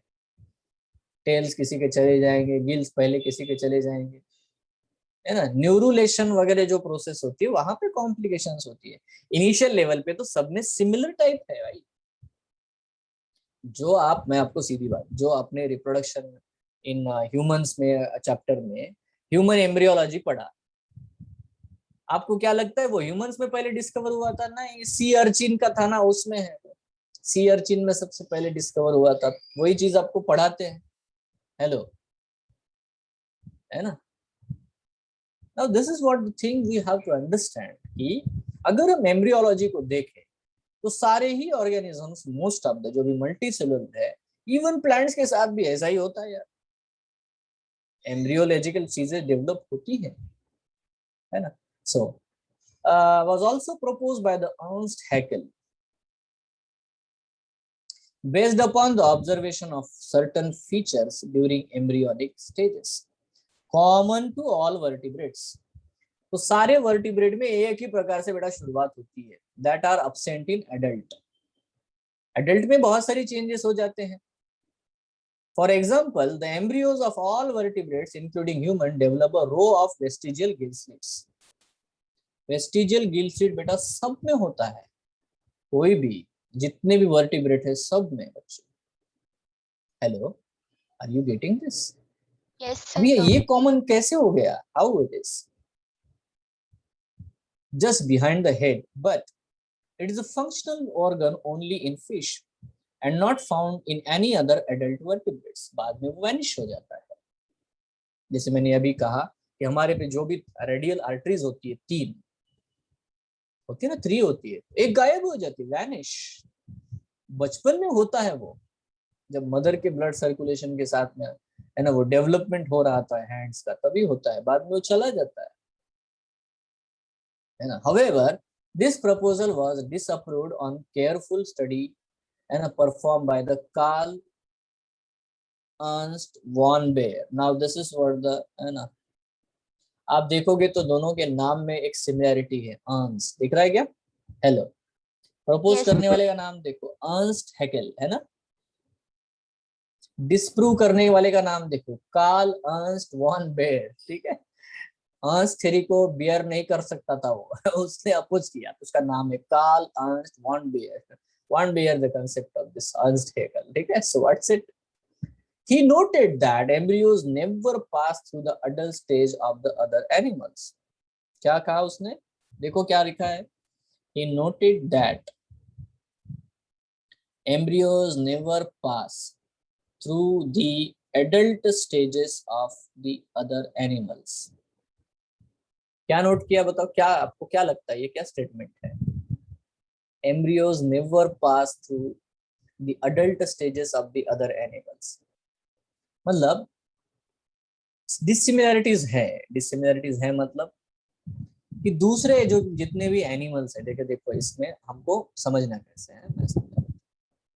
क्या आप बनते समय, ह्यूमन बीइंग बनते समय ऐसा हुआ क्या कि पहले, है ना, फिश जैसा स्ट्रक्चर बना, फिर कछुए जैसा बन गया, फिर बर्ड जैसा बना, फिर रेप्टाइल जैसा बना, फिर, है ना, रेप्टाइल्स के बाद में, है ना, मतलब बाकी जो भी एम्फीबियन जैसा बना, एंड देन, है ना, वर्टिब्रेट जैसा बना? ऐसा होता है क्या? ऐसा नहीं होता। उसका कहना यह है कि तुम्हारा सजेशन ठीक है, बट तुम जैसा सोच रहे हो ना, इवोल्यूशन में हुआ कि हाँ पहले मछलियां आई, फिर मछलियां तैर करके बाहर आई, फिर एम्फीबियंस बने, फिर एव्स बने, फिर रेप्टाइल, इस तरह से जो आप सोच रहे हो जैसा इवोल्यूशन में हुआ वैसा एम्ब्रियोलॉजिकली नहीं होता। हाँ सिमिलैरिटीज है, कुछ लेवल पे सिमिलैरिटीज है, बट जब भी एक ह्यूमन बीइंग बनता है तो ये नहीं होता कि हर बार उसमें रेप्टाइल भी बनता है, चिकन भी बनता है, ये भी बनता है, फिर वो ह्यूमन बनता है। Is it? समझ में आया ये स्टेटमेंट बच्चों? हेलो, अरे सबको समझा क्या? आप जब ह्यूमन बीइंग के एम्ब्रियोलॉजी पढ़ोगे तो उसमें ऐसा होता है क्या कि वो बाकी सारे एनिमल्स बनते हैं फिर हम लोग ह्यूमन बनते हैं? ऐसा कुछ नहीं होता है। हाँ है, बिल्कुल सिमिलैरिटीज है, ठीक है। तो डाइवर्सिफिकेशन डेफिनेटली बेटा देखने को मिलता है। सो कंपैरेटिव एनाटॉमी, यहाँ पे नोटिस करो, comparative anatomy and morphology shows similarities and differences among organisms of today and those that existed years ago। तो हम लोग एक और एविडेंस के बारे में बात करते हैं जो कि तीसरा एविडेंस है। एनसीईआरटी की सबसे बुरी बात यह है कि उन्होंने पहला एविडेंस को ना बोल्ड में लिखा, कुछ नहीं। पहला एविडेंस है पैलियोंटोलॉजिकल एविडेंस, ठीक है। दूसरा एविडेंस है एम्ब्रियोलॉजिकल एविडेंस, जहां पे आपको कुछ हद तक सिमिलैरिटीज देखने को मिलती है, ठीक है। तो डेफिनेटली अगर कुछ भी लेवल पे आपको सिमिलैरिटी देखने को मिलती है, इसका सीधा ही मतलब है, ठीक है, कि कुछ ना कुछ तो लेवल पे हम सिमिलर है। बट वो हमेशा आपको ये नहीं शो करता कि हमेशा इवोल्यूशन वाली स्टेजेस दिखाता नहीं है, ठीक है।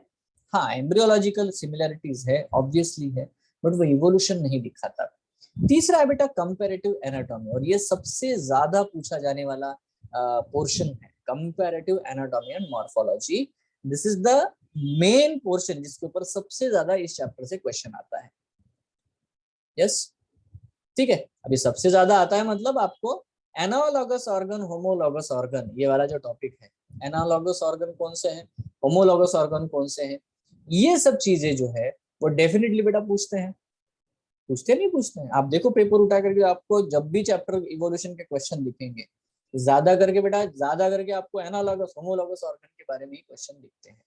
सो इस कंसेप्ट को हमें बहुत ध्यान से समझना है, ठीक है। नाउ यहाँ पे देखो क्या कह रहा है कि such similarities can be interpreted to understand whether common ancestors were shared और नॉट। क्या हमारे एंसेस्टर्स कॉमन थे या नहीं थे, इससे हमें ये जो एविडेंसेस है, मतलब एनालॉगस या होमोलॉगस ऑर्गन्स देख करके समझ में आता है। फॉर एग्जांपल, है ना, for example whales, bats and cheetah and human share similarities in the pattern of the bones of the forelimbs।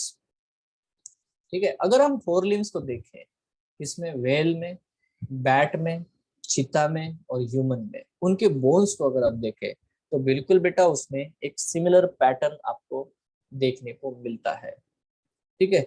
दो these forelimbs perform different functions, although they are structurally, bone से अगर देखो तो same है, उनका origin same है, but they are different in their function, ठीक है। So in this animals they have similar anatomical structure, anatomically same है ना, उसको देखोगे तो उनके बोन्स तो सेम है, ठीक है।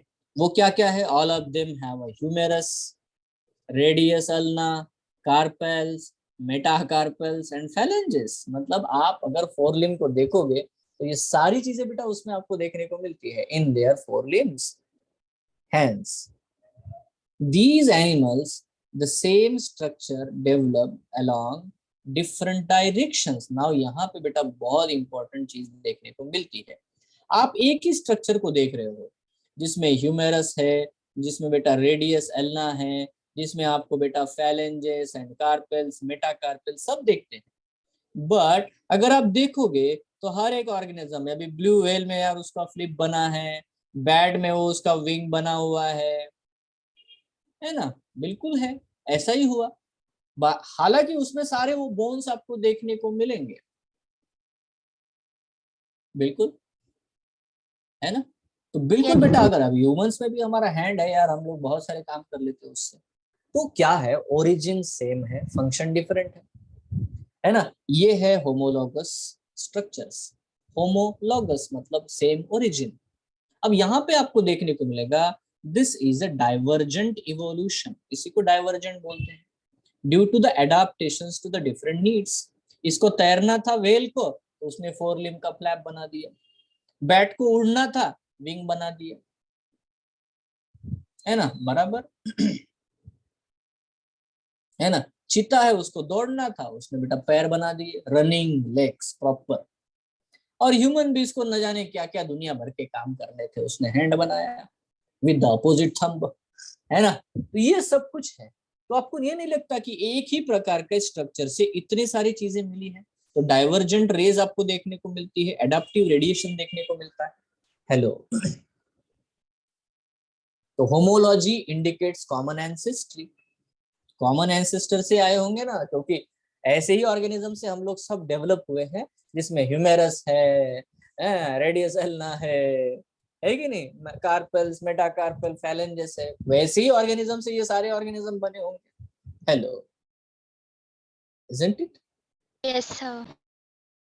इसी को हम एडाप्टिव रेडिएशन कहते हैं। एडाप्ट करते चले गए, नए नए वेज बनते चले गए, इसने अपने अपने एक ही चीज को अलग अलग ढंग से बेटा चलता चला। इसको हम लोग डाइवर्जेंट बोलते हैं, इवोल्यूशन। क्योंकि इवॉल्व होते गए अलग अलग, सब लोग अलग अलग होते चले गए। हालांकि started from the same point, but they are now too much different, but have the same ancestry. Yes, है ना, बिल्कुल क्लियर है। Yes sir. अब यही क्वेश्चन ज्यादा पूछते हैं, ये वाला पैराग्राफ आपके लिए इंपॉर्टेंट है बच्चों। Other examples are vertebrate hearts और ब्रेन। अगर आप वर्टिब्रेट्स के हार्ट को देखोगे, 2 चेम्बर्ड देख लो, 3 चेम्बर्ड देख लो, 3.5 चेम्बर्ड देख लो, 4 चेम्बर्ड देख लो। हार्ट, ओरिजिन और फंक्शन। और ब्रेन्स को देखो, brain, origin and function. Other examples are vertebrate hearts और एंड और ब्रेन्स। ठीक है। In plants also the thorn and the tendril, thorn, morphology of flowering plant, thorn and tendril of the bougainvillea and the cucurbita. अब यार कमाल की बात है, thorn is a modification of what? Obviously, है ना, it's a modification of stem. Tendril is a modification of stem. So if the thorn and tendrils stem की modification है, तो डेफिनेटली वो होमोलॉजी करते हैं। फंक्शन अलग अलग है, थॉर्न प्रोटेक्शन कर रहा है, ठीक है, टेंड्रिल जो है बेटा वो क्लाइंबिंग में मदद करता है। although they are actually arising from the axillary bud. बुगनवेलिया में थॉर्न एक्सिलरी बर्ड से बनता है, कुकुरबिटा में टेंड्रिल भी एक्सिलरी बर्ड से बनता है। तो origin is axillary bud, but you have to understand it. तो बेटा आपको मैं अभी यहाँ पे हम लोग रोक देते हैं। मुझे अगले क्लास में आप ये वाला जो है ना, इसको बताना। तो क्या बताओगे बच्चों? ये दिख रहा है आपको? इसके एग्जांपल्स बताना, other examples of vertebrate hearts and brains. ये तो लिख दिया है, बट ये कैसे आपको, है ना, कैसे समझ में आ रहा है ना। तो just tell me in your next lecture, जब भी आप नेक्स्ट लेक्चर, हम लोग हमारा शायद कल ही है क्या, कल है क्या लेक्चर? हेलो, यस सर कल है। हाँ तो कल के क्लास में बताओ यार, ठीक है। सो आज के लिए बस इतना ही मेरे प्यारे बच्चों, हम लोग इसी से आगे बढ़ेंगे, एनाटॉमी से हम लोग आगे बढ़ाएंगे, ठीक है, कहानी हम लोग आगे बढ़ेंगे और बाकी सारे पॉइंट बिल्कुल कवर होंगे आपके। बट हम लोग जब भी इसका क्वेश्चन आंसर डिस्कस करेंगे, है ना, उसमें बेटा हम सारे ही क्वेश्चन डिस्कस करेंगे इवोल्यूशन चैप्टर पे, क्योंकि बहुत जरूरी है, ठीक है, क्योंकि कंफ्यूजन होता है। So will take all the points, ठीक है। So thank you, have a nice night, good night.